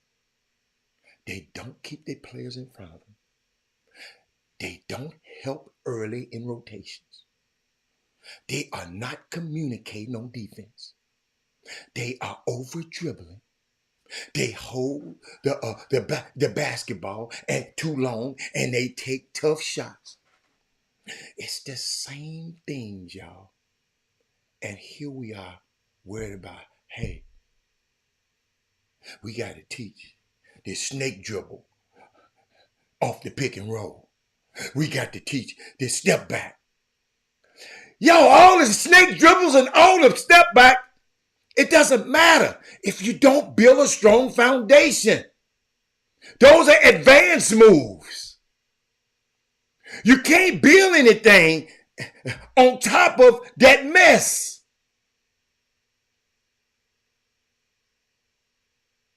You can't build anything skill-wise that you want. The foundation, Adam Silver. I hope you listen because I'm going to send you a letter. I see Ignite is terrible. Every player that came out of Ignite is terrible. They ain't ready to play in that NBA. Guys, y'all sitting there mad because they sitting on the bench in college. They doing those things I just announced. They're not getting their ass back on defense. Handlers, tell them. You're allowing straight lines drive. Handlers, he might be handling somebody else. Because if you tell him this, somebody else might be handling. No closeout with hands up. See, that's why players respect me for over the years. Because I'm going to tell them, dude, I don't care nothing about you mad at me and ain't talk to me. And, yo, we read about the wrong thing. We right here trying to teach the snake dribble, and the kids don't even know how to damn dribble. The step back, and goddamn, he can't shoot a regular shot. Can't shoot a free throw. That's our fault out there. I'm gonna bring Jimmy in, man. Y'all. So I'm passionate about development. So Adam Silver, when you go there, I'm the development man. I want to watch. Every time I go in a gym. Other people, I ain't watching what other people think. I look at the game different from other people. I ain't saying better. I just look at it different. I want to see, when I see your son, I want to see as he got better than the last time I saw him. That's what I look at. What did he get better at than the last time I saw him? I ain't trying to say where he going to college. That ain't my damn job. I don't care. I want to know if he getting better than the last time I saw him. That's the greatest compliment, young man, you can ever get from anybody. man, that you're better than the last time. Don't let these other people fool you. I'm listening to their phone call. I'm listening to what these guys saying to y'all, recruiting y'all summer basketball. They ain't got a damn clue, kids. They ain't got a clue. What's up, Jimmy? Yeah, man. Yeah. They want me. They give me. I'm like Anderson Paak. They get me hot. With Adam Silver, no, he ain't get me hot. He just talking about, he giving us all this window dressing about, y'all know these kids can't play when they get there. Jimmy, you getting there in 3 years in the league and you don't know how to do. There's some dudes 3 years in the league don't know how to set a screen. Yeah, but they can buy their mama house. But then you wonder when they're at the league after their 4th year, you're going to say, oh, well, I hope he saved that money. But that's all, man. It's unique. But what you got going on, man? It's a high school playoff. I saved it because I know you was coming. High school playoff. I'm gonna let you get it on out of here so we can go. I know people got things to do this evening. I got to get over to TSU tonight, man. The Southern, so we can beat the brakes off Southern because I wasn't happy this weekend. No, I was not happy. I went to 3 games. I ain't never in my life went to 3 games. Or maybe I have. But Jimmy, I went to U of H game. Left there, went right across the street. Didn't get no Frenches yet, and went right across the street with the TSU women's game. Then right after that, y'all had to call the men's game. So all 3, voted my time to college basketball. But tomorrow, I'm gonna devote my time to some high school basketball. I can't get y'all tonight. If you're playing tonight, I'm gonna have to watch you on that on that channel. You know, on that little, what you call it, channel. I'll be watching from the game. But if select few people, I'm gonna watch you tonight. If you own that what that Jimmy, that high school network, if you own that high school network, I'm gonna watch you tonight. So in one game in particular, I want to see Shadow Creek. Y'all know I love Shadow Creek, and I want to watch them play. But what you got, Jimmy? Tell me what's happening tonight. Oh man, high school playoffs tonight. Of course, in just a second, I'm gonna applaud the young men and the efforts from the middle school city championships off the chain as expected. Let me tell you something, guys. First of all, have you noticed? I don't over promote.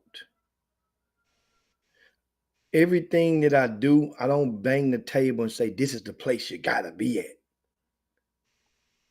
I don't go, and I do a lot of events throughout the years. But when I'm telling you this one is going to be the one, or this way you might want to see, trust me. This all you got to do is pay attention to my track record. When I'm telling you it's going to be jumping, it's jumping. I've done parties now and say, it ain't going to be jumping that much. I ain't telling you need to be there. You needed to be there. Now, high school playoffs. Tonight, of course, Yates High School tips everything off. They made the playoffs by the have their chin on this past Friday, knocking out Nippon Fur High School, I think by 1 point, the Yates Lions did. So what did that mean? And what does that mean? Well, it preserved Yates, or it saved them from missing the playoffs for the first time in 17 years. They had to win to get in. I got you. They had a 6 to 17 year streak. Yates has. So they will play LaGrange High School today at 5:30 at the Merrill Center out in Katy, ISD. So once again, Yates and LaGrange. I got a question. Since Yates ain't that good, do they still have a great following? It's solid. Okay. It's solid. It's not like, of course, not like 15 years ago. Okay. But for a team that's struggling, Yates people, as you win, more of them come. So if a team like Yates has to win 3 games in a row, and they wait for the postseason because they're think about it, 17 years in a row you're making the playoffs. Making the playoffs is not what Yates, as part of their expectations. So a lot of people do what they do. I get with you. They'll watch some non-district games, and then they will watch some wait to the playoffs, and they'll hop on the wagon at that time. So that's kind of like it is with Yates. Other games tonight is around the greater Houston area. You guys can go see Side Springs and Klein Oak. That's at 7 p.m. at Cypress Woods High School. Also, you got tonight, you have South Houston and C.E. King. That's a number 4 seed versus a number 1 seed. I spoke about that game this past Saturday night on Channel 39 alongside Todd Free. That is a very scary 4 versus 1. And I described C.E. King as the best 4 seed in the state of Texas. That's what I described on the television show. They're the best 4 seed in the state of Texas. And I have factuals to support that opinion. I have factuals to support it. That doesn't mean it's still my opinion, guys, but I have factuals. And for example, C. King has beat Beaumont United, right? Beaumont United has a very good chance to go to state this year. C. King has beat St. Mark's, who went to state this year. C. King has beat DeSoto, right? C. King has beat Dickinson, who won their district. I mean, just to name a few of the teams that this team has beaten this season. They carry us. It's a very, once again, and they have a coach that has won more games in the postseason than most coaches in the state of Texas over the past 6-7 seasons. That's Damian Mobley. He was at Dallas Madison. Remember, they won state like 3 of the past 7 years. So he knows this is time of the year. Don't count this guy out now. Coaches don't win, though. Players win, Jim. Well, coaches have the ability to influence certain players to follow his leadership or his guidance or even get a loan. And that's the thing. That's part of the coaching, off the court. You have the influence. The power to influence, put it like that. That's a better sake of the words for a coach. You have the power to influence a guy to want to be at where he's supposed to be at on the court. You have the power to influence a guy to want to run that play exactly like you drew it up and like you worked it in practice. You have the power to influence him. Some coaches don't. That's why you see certain players lay it down, so quote unquote, lay it down on coaches in tough times. You see, like, man, why they ain't playing? Coach done lost his power to influence those kids, and that's bottom line. You can go, a lot of stuff can factor into that, but bottom line, that's why some coaches, they see, well, man, that guy done lost them kids. That's the same thing. You done lost your power to influence them. That's something that is very, very, a lot of people will stop very shy of talking about that type of stuff because you can't talk about it without basically saying the coach, you're indirectly insinuating that the coach he can no longer fulfill the expectations of this job, and basically he needs to be gone, or he need a head check, mental head check, maybe. So now that's another game. Atascocita and Deer Park is tonight at 7 p.m. They're playing at North Shore High School. In case you didn't get it, that C. King South Houston game. Why they play at North Shore?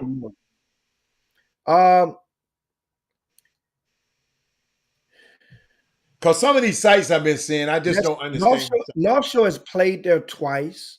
So I'm going to assume on this that they put up 2 neutral sites and they flipped for them. Okay. And see Atascocita, since they probably put up North Shore. Deer Park, in that district, they probably put up one of those sites that they played in as well. Maybe, let's say, Pasadena High School. Or let's say maybe they might have put in somebody in that district they played in, a location, just like that's on that beltway. Maybe I would say Pasadena Memorial is a possibility. They might have put that one up. And they flipped, and obviously Deer Park lost. Because I would find it hard to believe that Deer Park would have agreed, even though they're way behind the 8 ball. It doesn't matter if you got a chance to win or not. Everybody has a chance in the playoffs. That's why upsets are called upsets. But I would far it'd be hard to believe that they would agree to play at a location where you've already played in the last month. You see? Okay. Because I, North Shore is in Tacitus I district. didn't know the strategy that goes into it, but because I see all Yeah, these that's different it's sites. So you was about to bring up C King again. What did they do? You was about to bring them back up again because you didn't say where they was playing no, at. no, I told you what he's playing at Goose Creek Memorial. Okay, Goose Creek okay, Goose okay. Creek Memorial is where that game with Soho is this evening. That's going to be a good atmosphere. Um, uh, South Houston has won the most games than they've ever with their program. Uh, the freshman, I got a chance to meet his dad this past weekend. It's always great when I do these events and fathers walk up to me because South Houston Middle School was playing, and so he was there watching. He has another son, I think, playing on that South Houston Middle School team in the Middle School City Championships.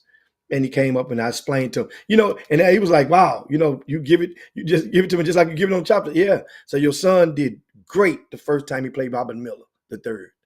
He was superb, and I didn't expect him to duplicate that performance because not only did he outplay Robert Miller III in the first matchup between South Houston and Pasadena Memorial, but he got him in foul trouble, and indirectly Robert Miller III fouled out during the prime part of the game after Pasadena Memorial had clawed back from being down double digits. I say, but that second time, I said, I heard now. I heard what he didn't do. He said, I know. He put his head down. He said, yeah, I know. I said, he had 3 points. He had 12 rebounds, but I heard he only had 3 points. They needed double-digit points from him. They just needed at least to make his mark in the offensive category for them to have won that game. I say, but he's got to keep pushing. He's got to keep pushing because as it looks right now, he's not above the rim post. It looks more as like a football frame than the basketball frame. And that's going to happen. He got 3 years to get that right, or to attain the level of athleticism or strengthen those legs to be able to propel him to maintain a presence at above the rim. But I like Xavier Muhammad. And guess what? I'm not the only one. I think one of the national outlets acknowledged him as one of 21 freshmen around the country who have been moving the needle with their performances this season. So that 20 rebounds and 24 points in one game earlier this season from him caught the attention of somebody in one of the national platforms. That's great for him. Now X is on his back. He has to keep moving. And guess what? No better way to do it than tonight because you're going up against a Division I prospect. And that's Logan Alexander. He's about 6'9". So you've played against Lent before. You've got that district against Robert Miller III, who's 6'10" ish. You've played and you've had a degree of success against him. And guess what? You could do it if you did it against Robert Miller III. You can do it against Logan Alexander. We will see tonight. And also, Jordan Buckner, you have a chance to establish and move the needle for yourself as well. And I know that Jordan Buckner, this can be a really big offseason for him. He's a leading scorer for South Houston. And if you're going against, they have a very talented point guard over there. And he's experienced. And if you can go and move the needle against this young man over at C King tonight, then guess what? You have arrived at the point, the level of yes, well, yeah, because you got a chance. You got a chance.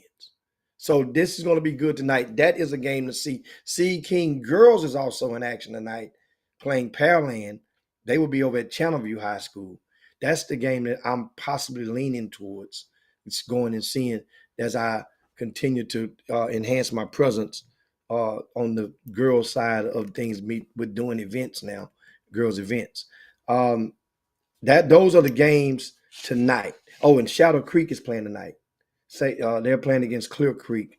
They're over at Alvin High School. So you live out that way, you can go and support the Sharks. Bryce Jackson will be embarking in his third game of the season after sitting out most of this year and all of last year. So we'll see how he fares in his first postseason game since the ninth grade. That should be intriguing. And that's what you feel the story of that game is? Well, Coach, in I'm regards just to saying, Shadow, you in playing regards to Shadow Creek, you got to talk about Michael. You can't talk about Shadow Creek without talking about Michael Collins. I'm just, it's hard. I don't even see how people can fix their mouth and not say his name. Michael Collins is necessarily a free space in bingo in regarding that team. If there are people, this ain't the game that I'm saying go. I told them the game to go see. If you stand out that way, this game is going to be a yawner in regarding to Shadow Creek. And so that was the thing. If they hadn't seen this young man play before this year, they can go and get to see him play. I would think that he would probably play limited minutes. They will put a hammer against Clear Creek, and it'll be business as usual, and the guys will be back in. But Michael Collins, we've been talking about him all year in regarding to his productivity for that particular team, and that is Shadow Creek. So now, in regard to speaking of him, that second round matchup is when they would need, when Shadow Creek, that is, would be the coming out and that put up or shut up the starting point for a Michael Collins, because they will play either Pasadena Memorial or Beaumont Westbrook, and especially if it's Beaumont Westbrook, because that's opposite an elder Division I Power 5 signed guard opposite him. So that's a measuring stick, and that's normally how it goes. We're going to see you no matter what you're doing against so and so. Then somebody's going to always put another barbell on the bar and say, "Okay, lift this off your chest," and that's just normally how it goes. It's normally how it goes. And whether you got to realize whether you have to understand whether this is a point from where it's postseason. And Michael Collins to move the needle in regard to him and his recruitment and his establishment as a 2025 collegiate prospect, he's moved that needle. Then it comes a thing of when people saying Shadow Creek High School. It's like people saying Beaumont United High School or Beaumont Westbrook High School. They're saying Ashton Simmons. Then they'll say in the second breath, Elijah Garrett. Or they'll say that them guards, them two. They say Beaumont United, they'll say Cade Dotson, Clarence Paye. But first they're saying Cade Dotson name. But you talking about a guy who ain't played basketball in 2 years. I said this is a chance to see him. He's just returned. So practically nobody, unless you went to whether it was Dawson game, saw him play in an organized game. So and that was the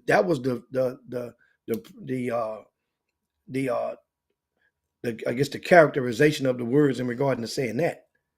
So now Somebody mentioned something about the kid Joshua Clark. People are sleeping on God. How people been sleeping on him? Where's that? Put it on the screen. How people been slipping on him? What do you mean slipping? Sleeping. How people been sleeping on him? Who been sleeping? Because we done talked about him on this show. No, here we go. Remember, I'm getting better at debating. I'm going to invite you, Marcus Carroll. First of all, since we're sleeping on him, give us his stats for this year. Yeah. Can you post his stats for this season? Not one game, not the game you saw. Give us his stats. Or what do you estimate? What we sleeping on? So no, that's first. When we get that, then we can go and proceed in that way. Otherwise, Marcus Carroll is not going. I'm telling you, he is not going to reply to you right now. I'm telling you, I'm just curious. Just curious because that way now I can see what we're sleeping on, or what people are sleeping on. Yeah, I don't understand. So first and foremost, while we waiting on those stats to come, or estimated stat. Don't have to be the most accurate stat. What do you estimated stats is? Now, meanwhile, matter of fact, while I'm waiting on your stats, let me text his coach and ask him what are the stats for Josh Clark this season. So I'll wait on the stats come from the coach. That way we can have I can put factuals behind my opinion. When you go and start doing that, you gotta that's a better way and an easier way. Now, if you don't remember, back in October, before this season even started, we got a chance to see, we were baseline with Clements High School. They were in the Super 16 extravaganza, the fall high school championships. This Clement High School team had advanced, I think, either to the quarterfinals or the semifinals.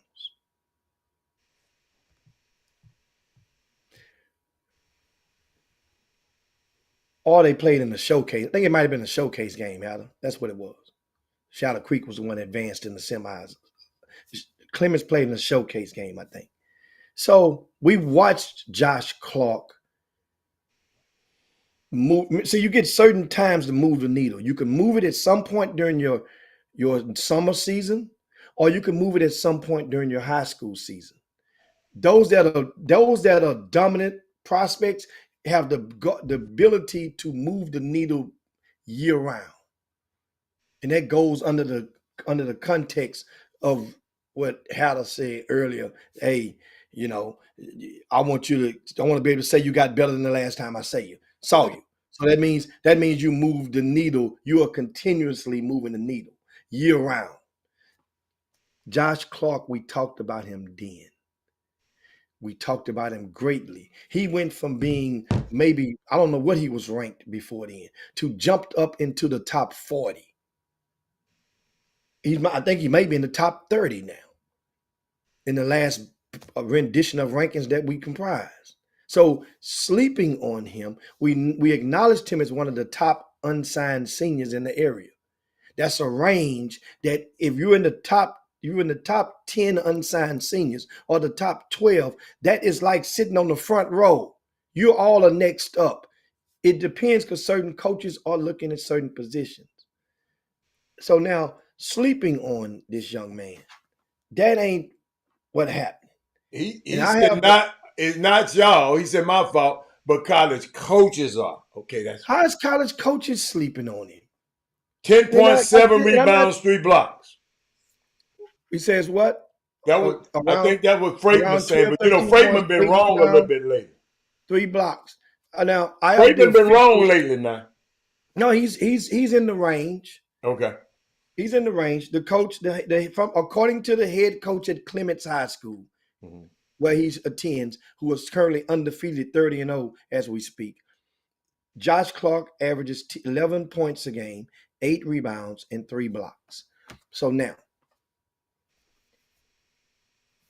that is, if a big man that's 6'11", and some of you are floating him out there as a 7-footer, if he's a 7-footer in high school basketball, and he's not averaging a double-double or a triple-double, I'll just put it like this: if he's averaging 11, 8, and 3, does that qualify initially? Does it pass the initial eye test of a dominant player? At any level, 11, 8, and 3 blocks. Does that describe a dominant player? Those are not dominating statistics. So therefore, that's why I ask you for the facts first. He is progressing greatly. Let him keep winning. It can't nobody sign him if they wanted to before the second Wednesday in April. You're putting undue pressure on kids, and you're making them get frustrated because they'll get to wondering, why ain't nobody biting? Keep them hungry. Tell them to keep winning. Ain't nobody. Guess what? Yeah, and somebody just said something. I'm glad you said how many touches. Man, the score in that game, in them games, they be miss a lot of shots. very, very low. Okay, so you mean to tell me I don't expect that much out of this kid. Okay, but I expect more than 2 rebounds a quarter. Yeah, now, yeah, you can rebound. Yeah, you can. Hey, I expect more than 2 rebounds a quarter. But I'm just saying, I'm talking about the points wise. No, that ain't the issue. That's what I'm saying. Those are not dominant. The points, he's there in points. He's double digits. You mean to tell me he should be getting 1 block shot every quarter at least? At least. Okay. Guess who does it? Robert Miller III does. Robert Miller III gets 1 block every quarter. That's like a C plus. At least if you're that tall in the high school level and you're playing the majority of the minutes. What about how many shots he's altered? He alters. He has the ability to alter. That's good as a block to me. Yeah. That's good as a block. Okay, I tell you this. Just like deflections, they don't count deflections, Jimmy. But it's just good as a steal. But keep going. Guess what? Guess what? Since a person wants to go there, we take some of the alterations and the block and the shot alterings that he gets. What level of those kids that most of those kids who are lifting those shots in front of him are those Division I prospects that he's altering? He got to. What's y'all favorite word? Y'all tell me. He got to play whoever they in front of him. Okay, so hold on. 30 teams up, 30 teams down. So you take it and run. You take the deflections and run as part of the game. But if you can deflect it, you can block it in most chances if you really wanted to. Sometimes I just ain't seen him play enough. Sometimes you can jump at a kid and they'll scare the hell out of him if you're there and you block the first one. LaMarcus Carroll, my biggest thing, I've seen him play a couple of times. Now when I first saw him at Yates, I don't know what thing you had at Yates, Jimmy. When I first saw him at Yates, I liked him. I was bragging about it, right? But I guess that's when your coaches couldn't coach. I don't know, you know the games at Yates. But when I saw him against Hightower, I ain't gonna lie, I forgot he was in the game. I mean, he's good. No. I'm just saying, I'm talking about me. When I saw him, I forgot he was in the game. He's guess what? Because that little guard from Hightower, I forgot his name, little shorty, was taking it to the hole every time he wanted to. I don't know his name. Every time he wanted to. Shifty little guard. That's what made me like the guard, because he was doing him like that. I said, wow. But, I mean, but I don't, sleeping, I don't think they're sleeping. They just wait. I mean, just wait. Sasser. That's his name. Sasser. Those stats are not dominating stats, period. You're talking about for a Division I level. Those are not dominating stats. It is what it is. And we've seen big guys put up numbers where there's like, whoa, those are dominating stats. Just like you alter shots, other big guys alter shots as well. Chris McDermott alters shots. Yeah. He don't go and block everything, but he still averages more than 3 blocks. That's all I'm saying. And you're taller than him by 3, 4 inches. Robert Miller doesn't block everything. We sit there and watched him against that Dawson High School team, and there was some shots he could have blocked. He just was frustrated. He didn't feel like he was tired or looked like he was fatigued early in the season. Didn't go after everything, but he blocked enough. I'm saying is, in this postseason, you must win 5 games in a row. You must win 5 games in a row to go to state. If Clements, for them to go, he's going to have to increase 2 categories. We'll have to, those people have got to meet their averages. He will have to go beyond the average on his rebounds and his block shots. That is guaranteed in order for them to win 5 straight games. Now, they can win one game, 2 games. He can just meet his average. But in order to go forward, it's going to be more is going to be required of Josh Clark, the unsigned senior. I'm with that. Because I think like Divine is their leading scorer. He's their leader of the team, Divine Uchukwu at Clements. And Divine hasn't been scoring a lot because their team plays it's no shot clock, in case you guys that are watching from outside the state. So that they play at a very moderate pace. They're not in a hurry. The Rangers, Clements Rangers. They're not in a hurry to score. They're not stalling the ball. It's just that what they doing? What the hell are they doing there? They just deliberate. In many cases, they're going through multiple options. They're walking the ball up the court. They're not phasing by pressure unless you're giving them that open layup. They're taking it or that opportunity. They're actually working through different offenses. Jimmy, those kind of offenses there, sometimes that stuff work good in the playoffs. It can, but you're gonna need that defense on the defense to keep doing what you're doing on defense. You're going to have to keep doing what you're doing on defense end as well. That is, you're forcing guys to play to your style, and that means the other team is going to end up making 3 or 4 or 5 passes. So that means one possession is taking almost a minute up and down the court for home and visitor in many cases. But I like Clements. It's not and didn't want to sound like getting hard. I just want people to understand when in a city like Houston, it is almost impossible for a kid to be slept on that's a Division I prospect. Josh Clark is a Division I prospect. However, he's not being slept on. He's not being slept on. He ain't been slept on. Just because the fish that you're trying to feed that bait to ain't biting, don't mean it ain't. That mean that the lake ain't jumping. They got lines in the lake, different people around it. Just wait. People are recruiting the portal. Don't you guys understand?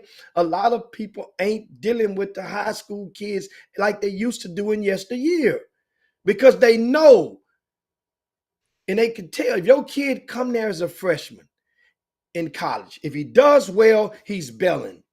If he don't do well, he's belling. So they're not in a hurry. They're not in a hurry, guys. They're not sleeping. They're not in a hurry. They're going to come and see. There's going to be a college coach there tonight to see that young man. I mean, when I said they play tonight, they play tomorrow. There'll be a college coach that's going to fly in town to see him tomorrow. I know for sure. That's why I get so emotional when I'm talking about this stuff, because many of you guys out there have no doggone idea. Some of the same coaches that you guys call, they'll loop back and call another guy that they probably they feel more credible, and they'll say, "Man, what you think about this kid?" When I say, "Well, where'd you get his name from?" And they'll say, "Well, Marcus Carroll gave me his name." Oh, okay. Well, I see why Marcus Carroll, he's emotionally tied with the kid. So he's not off the mark, but I don't think that kid wouldn't be able to help you guys right in the 6 months. Now ask them or ask Marcus Carroll if that kid is willing to come off the bench and develop for a year. Otherwise, he's wasting your time. He's using you to get more schools to probably recruit the kid. And I mean, we have different obligations. I get paid by the college coaches and they expect me to tell them as much of the truth as they ask. And you know what? Marcus just said something, Jim. And he says it's a bad time to be a high school basketball player because of the portal. I got mixed emotions about it. I'm up and down about it because I know if you're good enough, I talked to a college coach last night in a Power 5 school, said, "Robert, why you think I'm playing 2 freshmen?" playing 2 freshmen on a school in a Power 5 conference. If the freshman is good enough and he go to the right place, he gonna play. Our problem is half of these dudes that I've been watching ain't good enough. But the ones they deem good enough in many cases. But Jimmy, these dudes weren't deemed good enough in the beginning. They wasn't starting at first. These freshmen wasn't starting at first. Okay, but guess what I'm about to say? Okay. The ones that are deemed good enough, in most cases, are offered in the fall, assigned in the offered and. Oh, you talking about that? Okay. I see what you talking about. I'm saying in most cases there are. Guess what? There are kids like the kid that's going to University of Texas. Was number 1 player in the state of Texas before he left. It was a young fella that's over at Link Academy now. Oh, Trey Johnson. That's a cases like him. That's exceptions to the rule because that was his choice. Right. No, I'm just talking about what he's saying. But some people, they throw that analogy out there. Jimmy, here was the question. Is it a bad time to be a high school player? Well, it's not a great time to be a high school player, but if you got the right foundation and the right skills and know how to play team basketball, and Jimmy, I'm sitting there watching, like I keep telling y'all, I'm watching too much college basketball right now. And I'm seeing these mistakes. These guys just don't have a foundational basketball pedigree and attitude. You can't, Jimmy, in college basketball, you just can't let a dude just drive past you a straight line to the basket. It just can't happen because you're going to get the big guys in trouble. Jimmy, that's called not having a proper back. You got to stay in front of your guy. Like what we used to say, you got to guard your yard. And it's young guys out there, they get to college and they shoot bad shots. They're not good in transition defense. All of that goes into your basketball. Don't wait, Jimmy. Oh, this one. It happens 3 times a game. Not the point guard being in a rush and rushing around the screen and get an offensive call foul on this big man. Jimmy, if I see that one more damn time, I'll scream. Wait, hey, y'all. Wait, guards.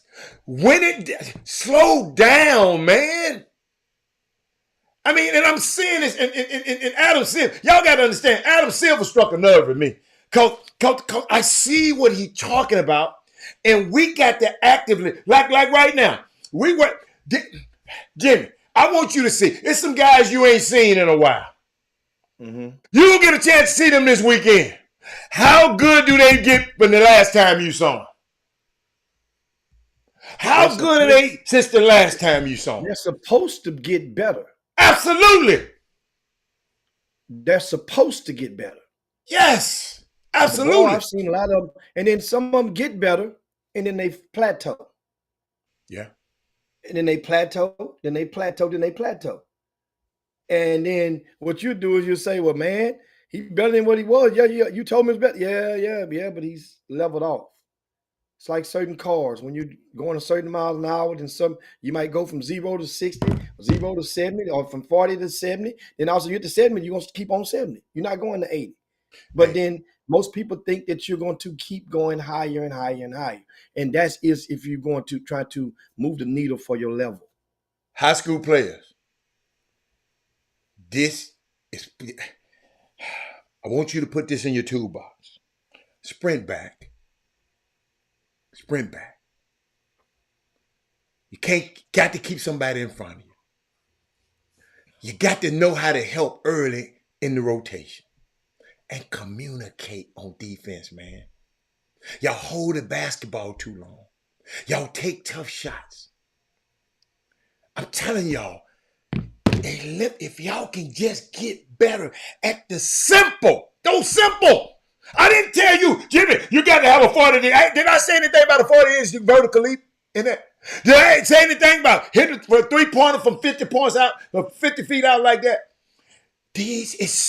We got to get back. Coaches, when you sending your kids through these workouts, man, don't be putting in no 27 plays. You rather him be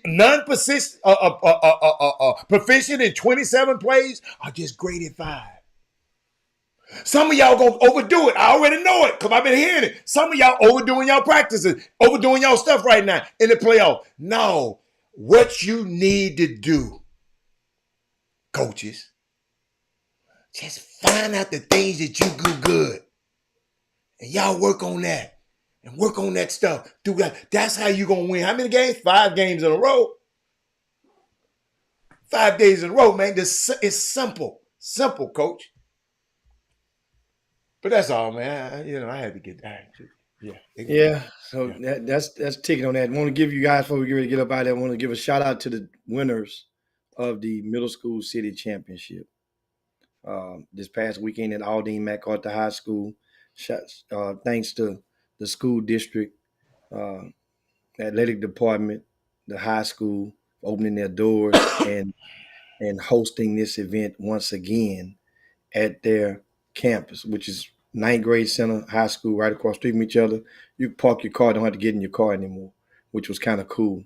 And there's a relatively close walk for both to get from one site to the other. In our 7th grade B division, Fort Bend ISD Bowie High School won the 7th grade B division, which we only had 4 teams in that division. First year doing the B division for 7th grade and 8th grade.